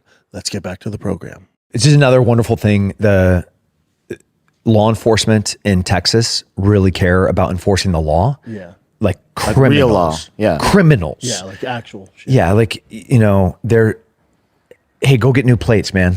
Like that's the thing. Yeah, it's cool. You know, like that truck right there, there's a machine gun in that truck. There's Bondi armor in that truck, and they pull it, they'll see my name, and they're gonna be walking up like, bro, what's going on? Yeah, you know? cool. Yeah. And Cool. it's just a different thing. But on the flip side, like you get lippy, you say something slick, Yeah, man. and you've broken the law. You're going to have some problems. You're gonna have some problems. I feel like that sticks people in general. Like they're great, open arms, welcoming, but you cross the line, man, and then you got that real Texas. Hey, They're great. have you like walked around anywhere down here? And like if you come up to Cedar Park or you go to Leander, you go down to Dripping, and you're just walking, people are gonna be like, hey, morning, what's going on? Yes. And you're like, oh, you guys are nice. yeah, you just be nice. Oh, dude, first day I got here, literally the night, I run in the morning, so I was running around. It was like 5:30 in the morning, and I have my headphones in listening to something. You just see people going like this over and And over. the guy goes, morning, and I didn't see him, and he's like, morning. I took him out. I'm like, what's up, man? He's like, morning. I'm like, morning. He goes, it's gonna be a great day. And I was like, the fuck? That's it. I mean, I was like, have a good day. I put it back. I'm like, what the fuck's he got going on? And then our neighbors, like, literally first week we're there, they throw a block party for the kids. And I'm talking to my wife. I'm like, what do they want though? Like, what do you don't want think? nothing. What do you think they're gonna charge? She was like, you're an asshole in Texas. She's like, in LA, you're a nice guy. And you just gotta realize they're nice. Yeah. Like they don't want anything. No one's asked me what I've done. Not one person. No. Even some of them know, but no one's been like, man, nothing. Yeah. And then even when you do get recognized, it's not like LA. It's not like this like cool like posture, like, oh dude, so it's like, hey man, loved your fights, and then they move on. Yeah. It's great, man. Yeah, I want to bring you the further out you get, the more people that will know you. Yeah. So if you come up to the HEB Center, which is we have our own pro hockey team here under the AHL, the American Hockey League. They just lost in the semifinals, going to their version of the Stanley Cup. Great team, super talented. You would not be able to take 2 steps without somebody being like, "Oh my God, what are you doing here?" And they're gonna hug you, because that's what Texans do, And the women would be like, "Oh, God bless you. You are such a privilege to watch." They're great, man. Like, because I go to car shows every weekend. The car shows, all of them like, what the hell are you doing here? Yeah. Like, I live here, man. Like, what? Yeah. And they love it. They're like, welcome to Texas, man. They tell me where to go. They're great, man. Yeah. It's so cool. Yeah. On the lake where everybody's just like waving and saying hi nonstop. Like, hey, what's going on? Yeah, like the winds were going, we're on the lake, so I jumped out and there's like all these like college kids or whatever there, and I like pushing the boat, and these guys we didn't ask them to come over to help, and we're pushing the guy, like someone goes, what the fuck you doing pushing the boat? I'm like, what's up, man? It's like, dude, the boat needs to get out, man. Yeah. We Yeah, need, cool. we need some rain though. I'm sorry that you're seeing this lake in the shape that it's in. Yeah, I've heard. Yeah. It's stunning when that lake is at capacity. Dude, even yesterday. It's beautiful. It's beautiful. He was like, oh, that's the sometimes island. I'm like, what's that? He's like, well, sometimes that island's not there because when the rain falls, that whole thing's going to be covered. Yeah. We've been getting a lot of rain the past 3 weeks. We need that for the next 3 months. Dude, the thunderstorms and lightning are no joke. So Texas weather, it's just feral. Everything's feral. It's wild. And you get out a little bit and you're like, oh, this is Texas. Yes. Like stereotypes exist for a reason. Yep. Across all races, across all religions, across all cultures. Yep. They're there for a reason. They're there for a reason. Yeah. And there is a stereotype about Texans being Texans. They're kind of crazy. They're kind of like, they're welcoming, but they're a little feral. Yeah. And you get out a little bit. You forget when you're in Austin. Yeah. Because it's posh, Yep. It's fancy. It's like we got then good steakhouses. You can go to Trulux. We can go to Eddie V's. We can go to Steiner's. Yeah. We have Michelin stars. We have Uchiko. We have, like I got it. Yeah. You can drive 30 minutes. It's a little weird. And there's rattlesnakes that want to kill you. There's mountain lions that want to eat your face. There's bears that want everything that's inside of your truck. They don't want to deal with you. They're going to be scared of you. Weird. There's going to be pigs that you could kill 1,000 of them and you haven't even made a dent. What's weird too is like it's just a different type of living out here. I get used to it. Like everyone's pretty chill. Like even I had an issue with my Humvee. You'll love it. I have this old school 89 military Humvee. It's all action. It's fucking dope. I redid all of it. It has a Power Stroke engine. So in Texas, it's like I'm driving a fucking Bugatti. Like they freak out. They see like, what, Power Stroke in a Humvee? They freak out. In LA, they're like, look at that shit box. Yeah. But they love it out here. So I had an issue. I got some recommendations. Take to the shop. Drive up. Shop looks nice. It's called I forget what it's called. Guy comes out like proper Texas cowboy hat, all that shit. I explain. He's like, I'll take care of it, man. I'm like, all right, cool. He's like, don't worry about it. I got him. I park inside. I don't have to worry about it. I'm like, cool, man. That was last Sunday. So on Tuesday, I don't hear from him. I'm used to LA where the guys that knock it out because of business. Tuesday comes. I call him like, hey, just checking in, man. Just making sure you're doing all right. He goes, doing fine, man. What's going on? I'm like, I'm the guy that the Humvee I dropped off. There's the issue. And he's like, yep, getting around to it. Don't worry. Getting around to it. I'm like, right. Okay. Hung up. Friday comes. What's up, man? Just seeing what's going on. And he just thinks I'm calling the chat. He's like talking like, right. So, I was calling about the Humvee. And he goes, yeah, I'm hoping to get to it this weekend, man. Got a lot of business right now. Hopefully I get to it this weekend. I'm like, right. Is there, like, you going to do it? But he'll do it. He's going to do it. But he's just, he'll do it right. Yeah. But there's no sense of urgency. Like LA, they're not putting up with that. No. I was like, yeah, I guess. As long as it gets done right, I guess, I don't know. Yeah, it's quirky. It's a different thing. It's just different. I love that you're here. There's going to be so much fun. Yeah. It's the best. All right, what do you got, Jen? Let's see. The other thing before we go, I think too, like my anxiety from LA, like it's just the hustle out there and just this and this and this and go. Yeah. And then here, it's like calm. Like yesterday, I'm like, man, I feel like I told my wife, I'm like, I feel like I always got to do something. She's like, that's the LA. She's like, we're fine. She's like, calm down. Yeah. Yeah. Keep going. It's just I just gotta get used to it. It's great. Like I was on the boat and I'm like, what time is it? And the guy's like, I don't know. Who cares? I'm like, yeah, for sure. But what time is it? Being present is an art form. And it's in the hustle and bustle that life has been, from your time as a collegiate athlete to a professional athlete to an actor to a comedian to a host to a podcaster to like just this litany of things of this kind of nonstop movement. But now as a husband and a father, still as an athlete, still as an entrepreneur, still as a racer, like at what moment am I here in the present to just be here? Only with my kids. It's the only thing that I stop. Is that fair for you though? I'd probably not, but I was talking to my Is wife. that healthy for you? It can't be. Like I've done crazy stuff. I don't remember some of it, like especially in the UFC, some of the NFL, the college stuff. I remember some of it vaguely, but I was like, it was like I had blinders on, man. Yeah. So then when people ask me about it, I'm like even the guy I was talking about, like this Texas football player, and he's up the street, and man, he was so good. And he's talking, he played in 2006. I'm like, I played in 2006. He's like, yeah, man, I went to this game, and I was like, oh, I played in that game. Until he said something, he's like, really? I'm like, yeah, I was in Kansas City. His name's Griffin, right? He's like, yeah. I'm like, yeah, I blocked him like 7 times. And he's like, what? He's like, why don't you start with that? I'm like, bro, until you said something, like someone has to trigger it. Yeah. Because I was never present, because it was always like, what's next? Get into the NFL. All right, what's next? UFC. It's this. And some guy like was fixing something at my LA house. And he's like, man, we trained together. I'm like, what? He's like, yeah, Jackson's, remember? I'm like, no, dude.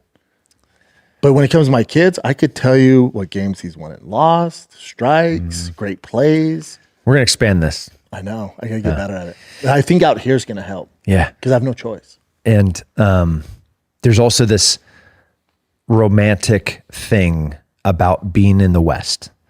Not California West. We're in the Wild West, where sunsets are a little cooler. Yeah. Sunrises are just a little bit more beautiful.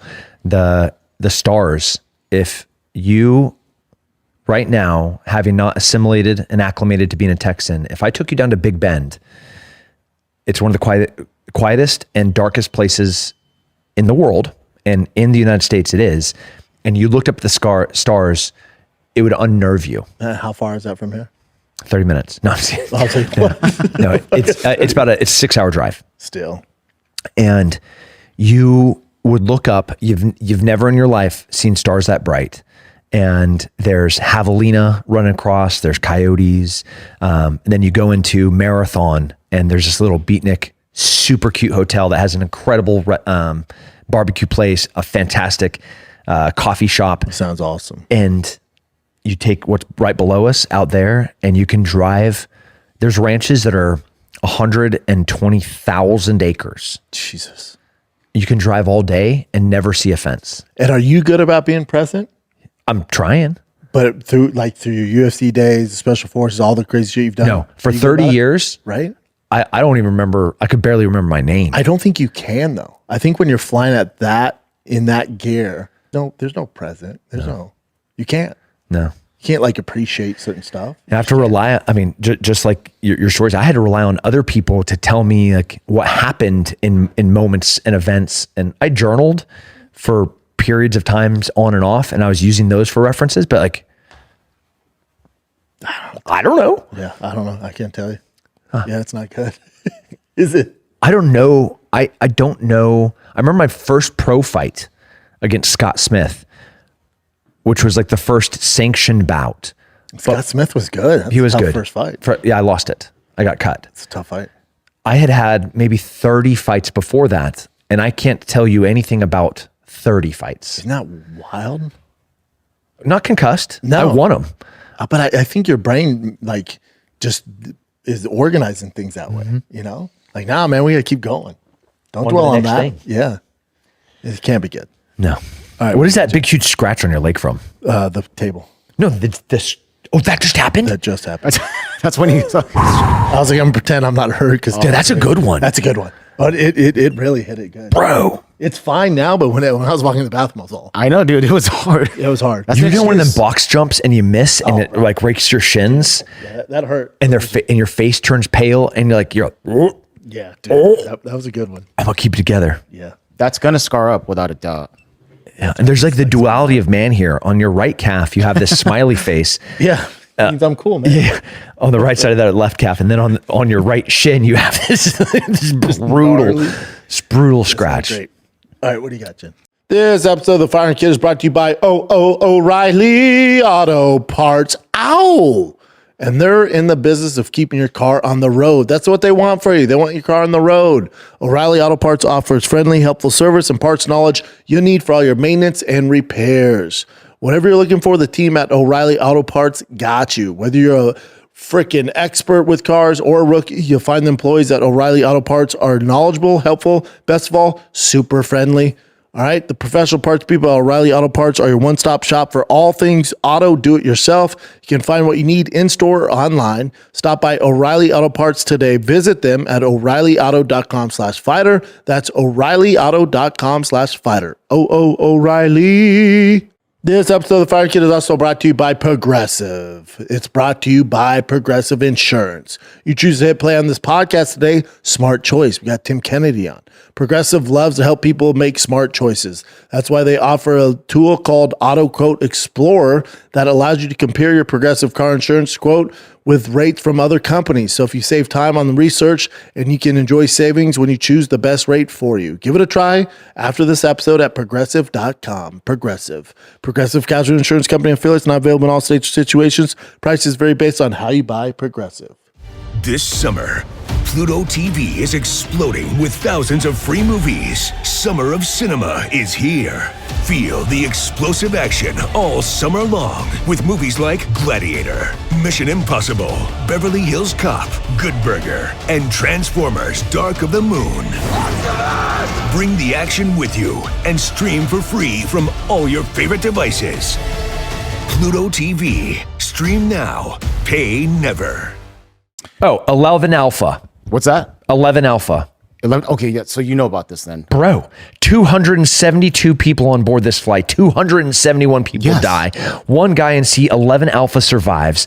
The only anomaly about this seat is that it is a window seat, even though it's in the front of the plane, but there's an air conditioning unit that sits out inside of it. Having gone down the AI Grok chat GPT asking what is the safest place seat in the flight, and then it breaks down, okay, you're talking about fires on the flights, waterborne crashes, or belly down crashes or nose in crashes. So I had to specify in my query search. Yeah, I went down the rabbit trail hard on this thing. Because didn't somebody else survive too sitting in It's that happened seat? a whole bunch of times.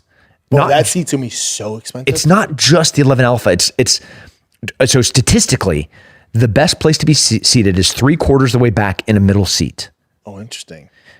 Unless you're crashing in water, and then it's how close you are to the exit. So you can get out right away. There's more exits towards the front of the plane. So first class has a higher chance of survival in water or fire. But in crashes where they're slamming into buildings, the dude's pretty much untouched. And everybody else died. Everybody died. His brother died. There's a really horrible picture of this family, right? It was their first and they, it just doesn't make sense. Yeah. What was that M. Night Shyamalan movie with Bruce Willis? Sixth Sense? Unbreakable? The Unbreakable. That's way off. Yeah. Sixth Sense is also a good movie. Yeah, but still, had nothing to do with it.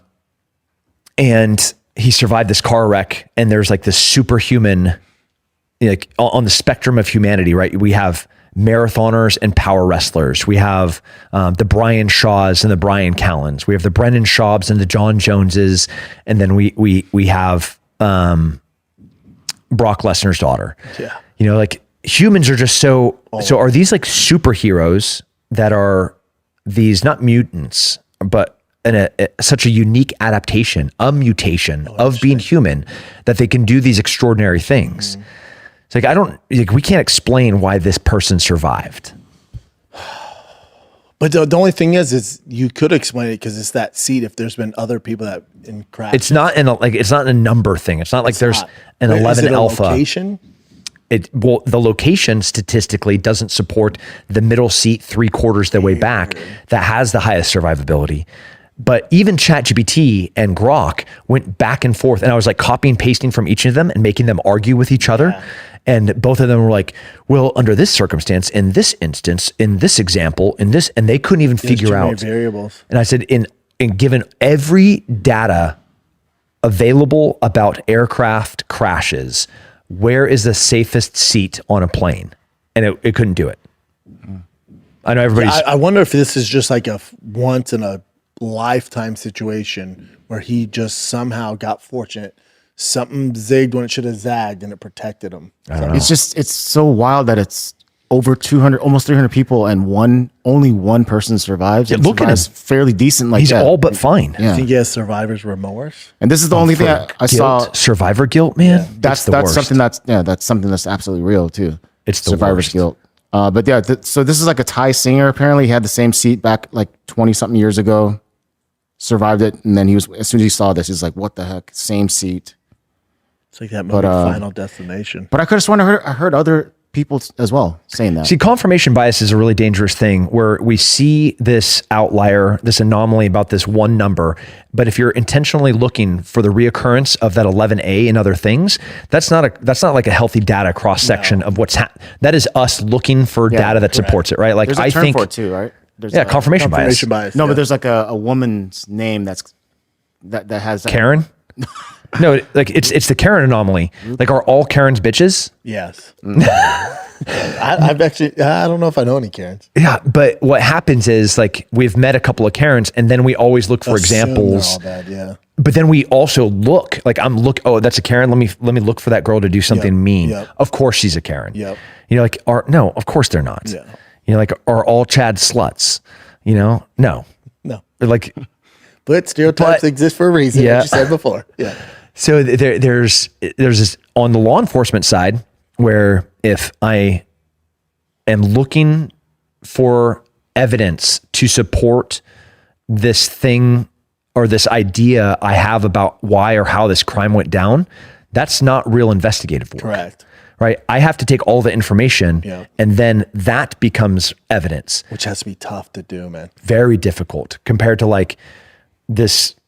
I'm assuming this thing happened and now I'm going to go and ask specific questions that support. Yeah, like my father-in-law was a CHP for 30 years. God And bless he'd him. pull over a certain kind of car and he was like, I don't make the statistics. I was 83% more likely to get in a gunfight if I pulled this type of car over. So when I pull that over, I'm on edge. So Yeah. it's just the stats because you're like, man, my chance to go up 80% to get my gun out. He's like, so we're on edge if we pulled over that type of car. He's like, it's just what it is. Yeah. And the human brain, you know, we've been conditioned to look for things out of place. Yep. We want order. This is one of the greatest things about the military is we make everything uniform. The uniform looks a specific way so I can see things that look out of place. Yeah. I make all the soldiers make their beds a certain way. They have to wear their uniform 670-1, like the rules and regulations about appearance, like how their hair is cut, what colors they can use for, on women's side for fingernail. Yeah. So I can see when something looks off. The human condition is That's why they do it. is predisposed to see these kind of outside of the bell curve abnormalities. And it's for self-preservation. It's our adaptation That of makes like sense. we're cruising through the woods. That doesn't look right. That doesn't look right. Yep. That doesn't smell right. Yep. That didn't sound right. You're like, yeah, that's hardwired in our genetics for us to survive.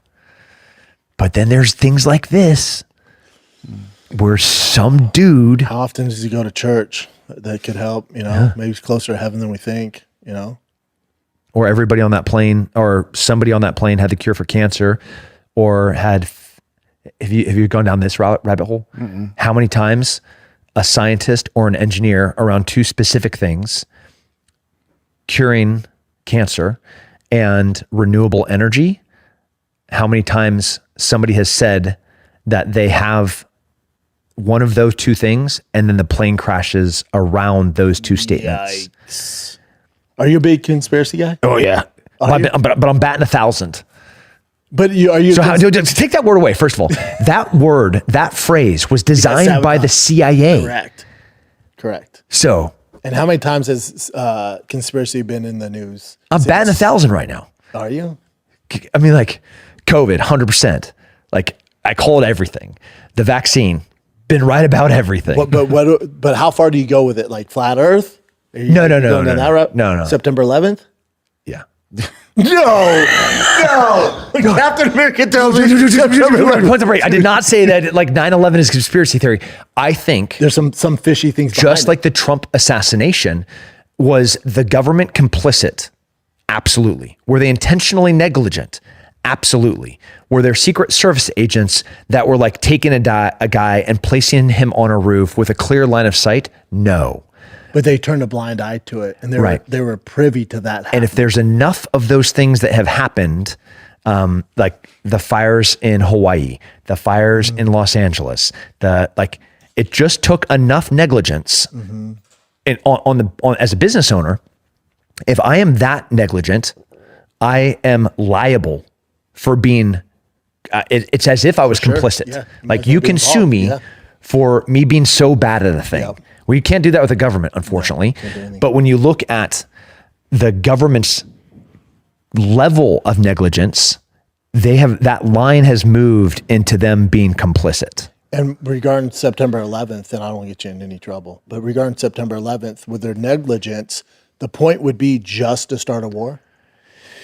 And get Americans on their side? Like, that would do it. Like, Yeah. They did what? And then every American's like, go get them. I mean, we're knocking on it right now. Like if a false flag operation happens on American soil right now, and somebody is named that these Iranian radicals came and did this attack, America's going to back. America's like, go to war to Iran, Yep. right? Yep.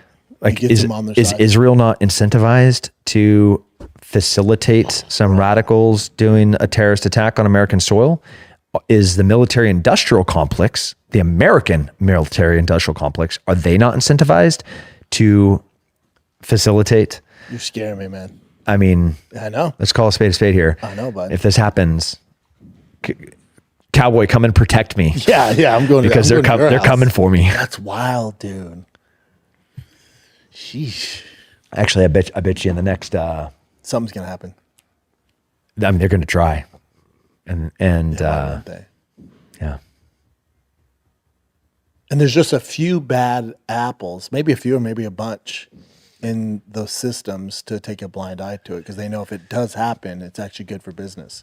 Yep. Because at the top, I'm sure those, like, if you ask Trump or any of those top guys, like, what the fuck? What are you talking about? Get the fuck out of here. Right, but they can only clean and prune and cleanse and remove the gangrene that has been embedded in our system, in our government for the past 50, 40 years.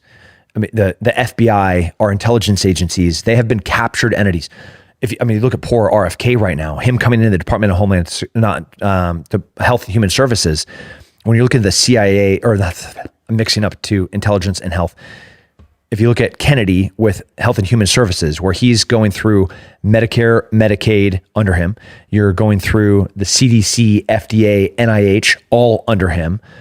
Hundreds of thousands of employees, all of them captured by the largest pharmaceutical lobbyist, the largest lobbyist group on the planet, which are the pharmaceutical lobbyists. Yes. Have captured every single one of these entities. The science that we've seen for the past 20, 30 years, like the food pyramid, Oh, dude. get fucked. When we were kids, Get out of the here. fuck outta here. You know, like allowing these dyes to be in our food, the use of the seed oils. What's scary is 4 years. It's impossible to do this in 4 years. 4 years isn't long enough. No. That's what's scary. But we're on the brink of fighting for the existence of American health, American security, American intelligence. And I'm just using Health and Human Services as one example. You go one over to like Tulsi Gabbard, the new director of national intelligence. She's also lives local. Love her. She's just such a badass, The best. great human.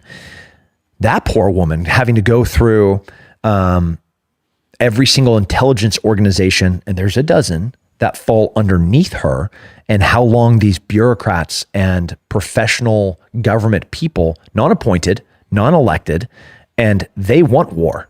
Like, that's stability and security for them, and all of their jobs after their government positions, where they're going to be making millions of dollars working for the Lockheeds, working for the Raytheons, looking like it's a busted, broken system. And then let's not even get into the elected officials that are making big, huge stock purchases the night, hours before closing time, the night before Israel strikes Iran. Jesus, dude. But on both sides of the aisle. Yeah. Yeah. And I'm not like, Yeah, I hear you. Again, there's no way you're going to be able to eradicate that stuff in 4 years. not enough It takes a time. lot longer than that. Yeah. You can do some damage in 4 years, but Yeah. they're not going to rear their ugly heads, especially if they know this is going on. Yeah. We got then the No Kings protest, right? Going every which way. Absolutely hilarious. The irony and hypocrisy here, where you go back 5 years and Put your mask on. you Don't put your go mask outside. on, put this drug in your body. You can't ride on a bus. You can't ride on a plane. Shut down the skate parks. Yep, Shut you're down- not can't be allowed. outside. I'm putting sand on skate parks. You can't walk outside and go surfing, or you will be arrested. Even though the best possible thing for your health and combating COVID would be the sun and to be outside to exercise. I was in the middle of nowhere in the Santa Monica Mountains. I probably rode 50 miles in the middle of nowhere. I see this. No one's out there. I'm just out there by myself. That's what I did during COVID. and I see a Ranger truck flying down. I'm like, what the fuck happened? Maybe there's a mountain lion or something. Come up, like, can't be out here. I'm like, what? Like, and where's your mask? I'm like, buddy, there's nobody around. Who am I give COVID to? The fucking bird up there? What are you talking about? He said, can't be out here, man. I was like, that's hilarious, dude. That's hilarious. Tyrannical they gave me a dictatorship applied in real but time. even they were like, we're so sorry, man. It makes no sense, but it's just, we got the call. We got to give you a ticket. Yeah. And I was like, dude, this is insane. Yeah. You guys know you're doing the wrong thing. And he goes, yep, let's just not catch you out here again. I go, I will gladly pay the ticket. I will, same time, I come here every morning. I'll be here at 9 a.m., boys. They're like, all right, see you, man. Never saw him again. Yeah. Didn't pay the ticket either, because I didn't have to. There's this gym owner. I think he was in California. Ian Smith, is that his name? He was getting fined by the city. They Bradley said Martin. That's my good buddy. I worked out at that gym, Zoo Culture. He refused to pay, so they tried shutting him down, doing all that stuff. He sued the city. He actually won. ungovernable. They dropped all of it. This is what we're supposed to be as Americans. Yes. Like strong, independent entrepreneurs that are healthy. We carved our existence out of the wilderness. Then we had some people that came and said, hey, we're going to tax you, but you can actually like taxation without representation. And then we're going to tax this other thing and you're not going to have a say about it. And then what did we do? We killed them all. Yes. And kicked them off the continent. That's not what we do. No, but I hope Americans remember who they are. I know, man. I know. I was really scared in 2021. Oh, dude, I was in the heart of it in LA. What's crazy too is that Bradley Martin, he's fighting the city, so he's dealing with that. And they send random people in all the time to sabotage things. But the businesses around him were sabotaging him. They wanted him to get shut down too, because they refused to stay open. We had neighbors, not here, calling and telling on other neighbors, like, I saw him go outside without his mask. Isn't that wild, dude? There's some bitch shit. Yeah. I always wondered how a little girl that was writing in her diary up in an attic during World War II, who ultimately went to Auschwitz and was murdered by insane, murderous, disgusting humans. How did that society turn where a little girl had to go up and hide in an attic? Isn't that wild? How did they get And then that? we saw it. Scary, dude. Scary. That was a weird time too. Like I remember I was in LA when they made the mask mandate. I started laughing like this. I told my wife, I'm like, this is hilarious. You think the American citizens are going to put up with this? So I'm walking down the street and I see people wearing. I'm like, oh no, I'm the only one. Yeah. So I go to the same coffee shop, 10 Speed Coffee, every morning before the shows when I worked for Showtime, our studio in Santa Monica. I walk in there late. I was there for 4 years. She'd see me every morning. I get the same thing, just a black coffee with 2 shots red eye. And I walk in. I'm like, she has her mask. I'm like, hey, how's it going? She's like, good. And I'm like, she's like, the usual. I'm like, yep. And the security guard goes, big dude, black guy, probably 6'6", out of shape though. Goes, son, you need to put your mask on. I go, no, not happening, dude. He goes, then you're not getting that coffee. And it was the only time I'm like, oh shit. Oh man, the beast has woken. Yeah. I went, buddy, I promise you I'm getting my coffee. He goes, no, you're not. I said, here's what's going to happen, dude. I'm going to get my coffee just like I do Monday through Friday. And then if you have an issue with it, you can meet me in the back and I will fuck you up, dude. And he's like, all right. So I'm like, oh shit, he's down. And the manager knew who I was. And she was like, Terry? She's like, Terry, I'm telling you. You're going to fight over not wearing a mask for a cup of coffee. Like, what happened dude, to how us? Wild This is that? disease, And this is me. virus. I don't want to fight anybody. But I'm like, oh, dude, this dude's down. Hell yeah. For this to stand on my rights and my freedom, I'm gonna fuck this dude up. And I was so nervous. I'm like ready to go. I'm like, all right. In my head, I'm like, I don't hurt my hand. I'm just gonna head kick him. And I'm looking. There's cameras in the back. And I waited for 10 minutes. And he never came. And then I went back to that coffee restaurant, that shop, every day during COVID with no mask. And he sat there and just didn't look at me. I'm like, you're such a coward, man. Yeah. What happened? What I want under the psychology side. I wish Jordan Peterson was sitting right here because I want to understand what this contagion is. And it was contagious because you saw it spread like a virus where people were it's in one group or one tribe or one or two people, it would happen with them and I get it was usually fear-based. Maybe they knew somebody, that was compromised immunity-wise and they died of COVID or and then that was back to confirmation bias. That was the excuse.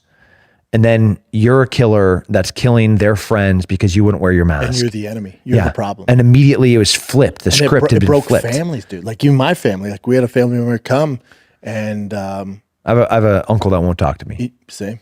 And he came. I love him. He hasn't seen his I love grandkid. you. He hasn't seen my children or nothing. He came to the house. He had a mask on. I'm like, you can't come in with all that, man.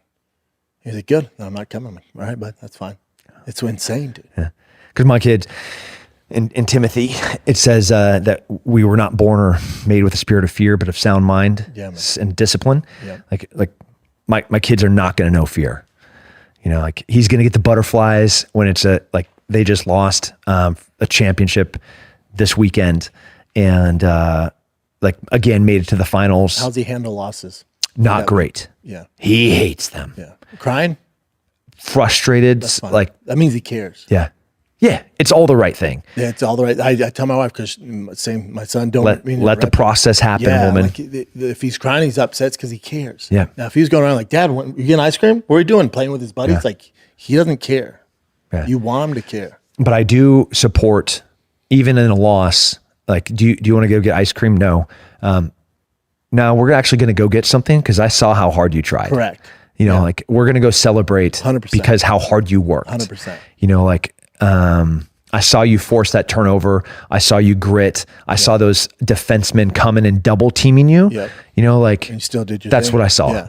Yeah. No, we have a policy where unless it's something horrific, or if it's something crazy, we don't talk on the ride home about baseball. We talk about everything else but baseball. He knows what he did wrong. Or That's not my job. It's not that's his thing. Yeah. So we don't talk. Flip, last weekend, we were in Dallas, and game 1, the coach pulled him off the field because he was not hustling. He was not trying. And I was like, we're going to get all your stuff. We're driving home. He's like, we have 4 more games. The thought of the embarrassment. Yep. And I was like, I did not drive. I did not bring your 5-year-old sister 4 hours in the car to sleep in a plate. Like there's some tournaments where you have to stay at the hotel that, we don't be that weird parent that stays in the plush hotel. You're not even allowed to. Oh, wow. Like your name has to be on the reservation if you're an out of town family. Wow. And it's a stay to play. Yeah. Like the requirement, the stay to play, you have to stay here. Yeah. You have to have a room. It's kind of a little shady, Yeah. and it's not a nice hotel. No. So I'm sitting here, a family of 4 with a 5-year-old, a 10-year-old, my wife after driving 4 hours, and then my son's out there not putting out effort. Oh, but that's when you'll see me mad. Now you'll see a dad. Correct. And that is my place. Yep. Now I'm up. Yep. Go get your stuff. Yes. We're packing up. Same. We're going home. Yep. And he's like, now he's shaking. Yeah. I'm like, well, if you're emotional now, then I want to see that emotion in front of the coaches of you fighting to get on the field. Yep. You're in a AAA elite. They're not going to play you unless you deserve field time. but this is Rec rec. time, Yeah. we get equal field time. Yep. Yep. This Same is thing. I said, dude, when it comes to the skill of it, strikeouts, I can't. That shit happens. But if they tell you to run sprints and you come in last, that's when I show up. Yeah. Because that's an effort thing. Yeah.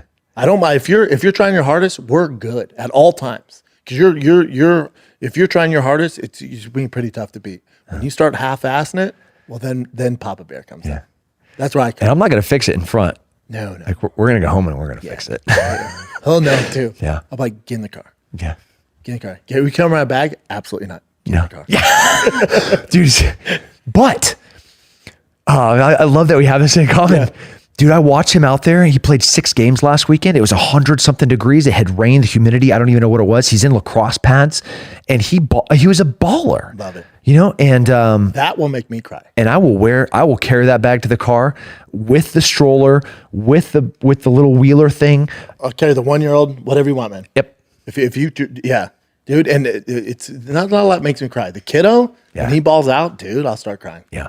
There's nothing, the best thing I've ever done. Yeah. I'm in my chin. If you on my lacrosse, Yeah. you'll see me driving up last weekend to Dallas. I love it. And his headphones in. His headphones on. Dude. He's sitting there. He sleeps with his lacrosse stick. I fucking love it. And I looked over at him and I started crying in the car. I had to because he hasn't seen me much. So I had to look away so he couldn't see me. On your Instagram? Yeah, just a little he's bit in more his down. car. Not this one. Nope. Yeah, I post a lot. That's probably not healthy. Oh, there's that boxing ring right there. Oh yeah, I love it. Yeah, that's him. Yeah, you'll see it. He's in his car, in his truck. Nah, we're past it. I don't know. Past it? Yeah, we passed it. I loved it though. Loved it, Dude. All the feels. Nothing better. Nope. All the effort. It's what I live for now. And I tell my son all the time, you know, when it comes to effort. Wait, that's it. Go back down. The one in the blue shirt on the left. Yep. Okay, give me a sec here. So holding his baby and listening to his jams. Man, I could barely. I'm about to lose it. Nothing better. Oh. Nothing better. Yep. Nothing better, brother. And I can't. I have 2 grown daughters. I missed this thing. This whole phase of this life. It was peak war. I get it. And they get it. They're so, I love you girls. They're adults now. You know, like one of them's married, one of them's like living this epic life, and I'm so proud of them. But like, I never had this with them. I missed 95% of their ballet recitals, their figure skating moments, their performances. And, Thing is, boy, did you miss out. yeah, the guilt. My God, did you miss out? Yeah. You know, but now you had no choice, Yeah. and you were doing the right thing. I had to. You had to do what you had to do. Yeah. But just for you, Yeah. selfishly, it's like, oh boy, did you miss out. would We've do- done some cool shit, man. There's nothing better, dude. They're the most beautiful, incredible women on the planet. And I missed every moment. Crazy, right? Yeah. But at least you get to do with that, man. Yeah. And boy, and like I see him and I go, we got one. You know what I'm saying? Mm-hmm. Like I see him, and that's why I always ask, how's he doing? Yeah. How'd he do in the game? We got one. I looked at my wife, get emotional, talk about it. Been counting her, we got one. We fucking got one. It's the first 8-year-old at home now this park. I looked at her and went, we got one. And dude, fucking. Did you see Kobe Bryant talking about his daughter? You know, God bless his soul. Mm-hmm. When they're asked about, hey, are you going to have a son? Yeah. And he's like, have you seen V? We got, those were almost his exact same words, Brandon. We got one. Got one. You're like, you don't worry about it. And then she steps up and she's like, yeah, you don't worry about it. I got this. Dude, it gives me chills. Yeah. Monster. He was, you are, they will be. And that is the beauty and the responsibility. And I hope, and I think the pendulum in a really unhealthy way had swung so far to like the self-realization, self-exploration, this entitlement of idea that like I'm living through life for me to experience things for me. But then in truth, in reality, not this existential idea, but a provable experiential fact that these experiences are made through acts of selflessness for others. Yep. And that moment is so special because it was him The best. being present. The best. Yeah. The best. The best. So that the culture or that the conventional wisdom of that pendulum swinging from selfish back to selfless, where people are valuing families again, where it hasn't swung all the way back. No, it's not all the way. It's getting there though. In Texas, I don't know if it ever went away. It did a little bit. Because now I'm here, like, especially the other dads. I'm like, oh my God, we're all the same. Yeah. Oh my God. Oh shit. Yeah. It's the best, dude. And you're standing like this when at practice, you could go and take a photo and you see Zach, Kaz, like all the lacrosse dads. We're all standing here like watching every single movement, not saying anything, you know. Like I'll look over like, how was your weekend? Oh, it's so great. You know, like we're out on the lake, you know, the boys, I got to cook some fajitas, you know, and I was like, yeah, how'd you do the meat? He's like, well, I vacuum sealed it, you know, and, and we're just It's like, such dad shit, Yep. dude. I love it, man. I love it. I was like, you know, one of the dads about is he brings a chair. I can't sit in chairs because I pace. You know, I just can't sit down when T's playing. And I'm like, man, that's a nice chair. And he's like, oh, and they're going through the type of chairs they sit in. And I left. I'm like, holy shit, I'm getting older, man. Like we're talking about chairs. Yeah. It's great. Yeah. There's nothing better. Jenna, so we got I got to drag you around to some of the places around here. Hell yeah, dude. I appreciate that. But 1 mile from where we're sitting right now, there's a place called Rogue American Apparel that's owned by Wes Whitlock, and he has 2 Connex metal Connex shipping containers. Like the Rogue Fitness? Yeah. Like them. Oh, yeah, Yeah. I know Rogue. Yeah. And we have the Atlas Stones. We do you remember Conan the Barbarian? Oh, yeah. He like lifted that thing and carried that wheel around. Yeah. We got one of those that we can put Sick. 1,000 pounds on. That's like the strongman shit. Yeah. Yeah. We all the pole bars, all the dumbbells, all the barbells, all the weights, all the things, but it's outdoors. There's no air conditioning. It's metal Connexes sitting on land 1 mile from here. Sick. And it gets dark. Like because it's you're Texas. Yeah. So the bugs are in your face. Everything's dirt. It's like moon sand powder. Hey, dude. It's going so Fucking love fun. it. You know, but real quick back to the I know I have some friends in my life where they're not as hands-on or they don't get it or their kid's not into sports. I'm like, man, boy, are you missing out. Yeah. Man, are you missing out.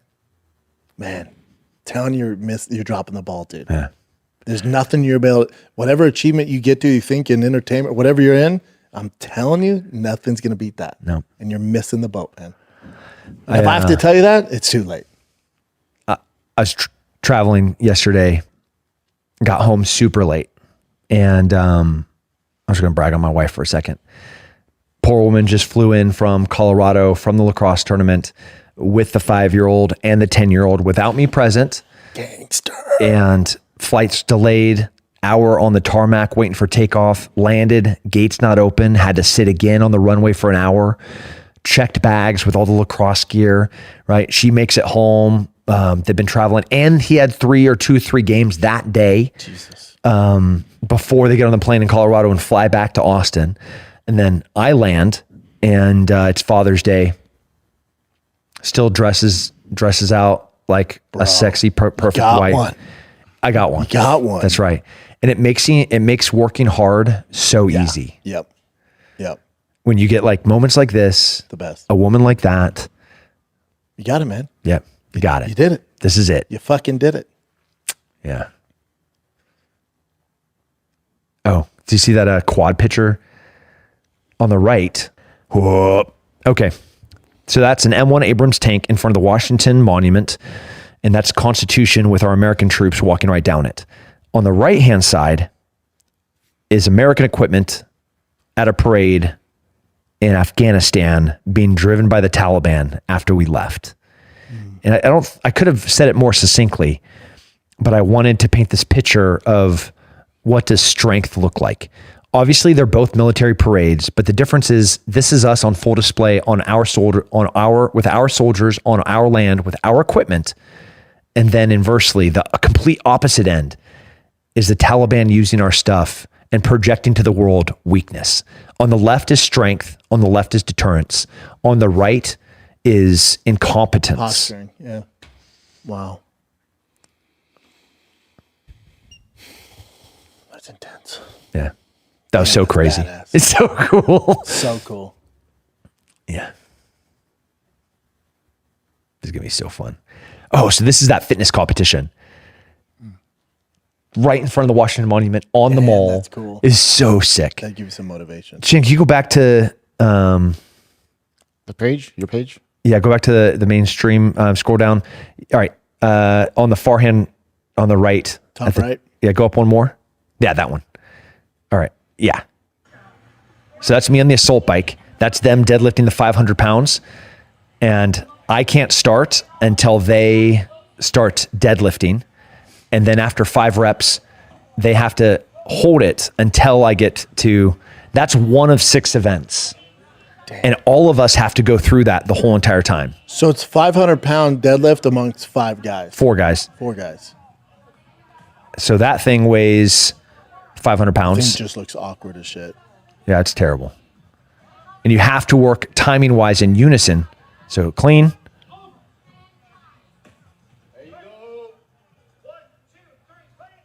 Oof. Do you still get sore? Yeah, I'm old.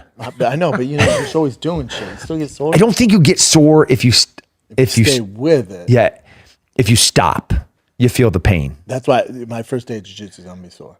No matter what I've been doing, good. I'm going to be sore. Yeah, I welcome it. There are ways to whales and figure it out. Yeah. The at least you're going to be at like so that guy in the middle right there, that's Mike Weimer.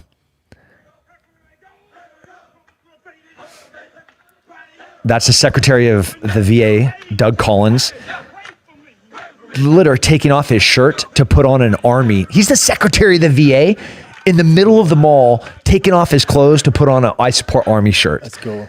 And look at all these studs. That guy is a former unit member from Delta Force, leading the whole entire CrossFit workout. Just savage. I'm sure the troops are fucking stoked that it's going. They're about it. Look at these guys. They're just beautiful. And that's him right there, Mike Weimer. That's so cool, man. Obviously, I'm still on the high post event where it's like it should be. It just gets your heart going. I'm so proud to be an American. I'm proud to wear the uniform. Cool. And guess what those Luke and Michelle and Frankie and Gordon got paid to come out? Nothing. Yeah. Not a dime. No. A couple of people helped cover their travel. This company, Turbo Vets, was helping get them like flights and room and board, and then Smith & Wesson, the gun company, like helped cover flights. Yeah, it's cool. It's crazy. That's how it should go. Yeah. Well, Tim, I love you, brother. I love you. You're the best, man. We could do 6 hours. This is easy work. All day long. Appreciate you, brother. Tim Kennedy, ladies and gentlemen. This is the Fighter and the Kennedy. We're out.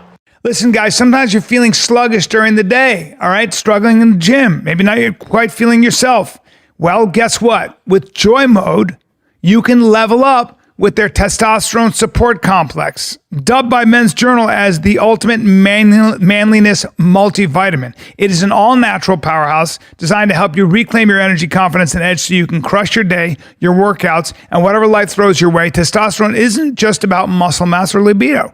It's the fuel behind your energy, stamina, confidence, and overall vitality. So if you are feeling off your game, this is your chance to take control. Give your body the support it deserves. Joy Mode's testosterone support complex is packed with clinically proven ingredients like ashwagandha, DIM, and boron, nature's best tools for supporting healthy testosterone levels, reducing stress, and improving recovery. No prescriptions, no gimmicks, just 3 capsules a day to help you power through your workout with strength and energy, stay sharp and focused at work, and feel your most confident self in and out of the bedroom. Over 100,000 men have already trusted Joy Mode to help them unlock their potential, and guess what? You can join them. Start today, save up to 30% your subscription. Start today and save up to 30% with a subscription plan. If you are looking to take your game to the next level, visit tryjoymode.com. Use code FIGHTER, checkout for 20% off a single purchase, 30% subscription orders. That's tryjoymode.com. Use code FIGHTER for 20% off single purchases, 30% off subscription orders.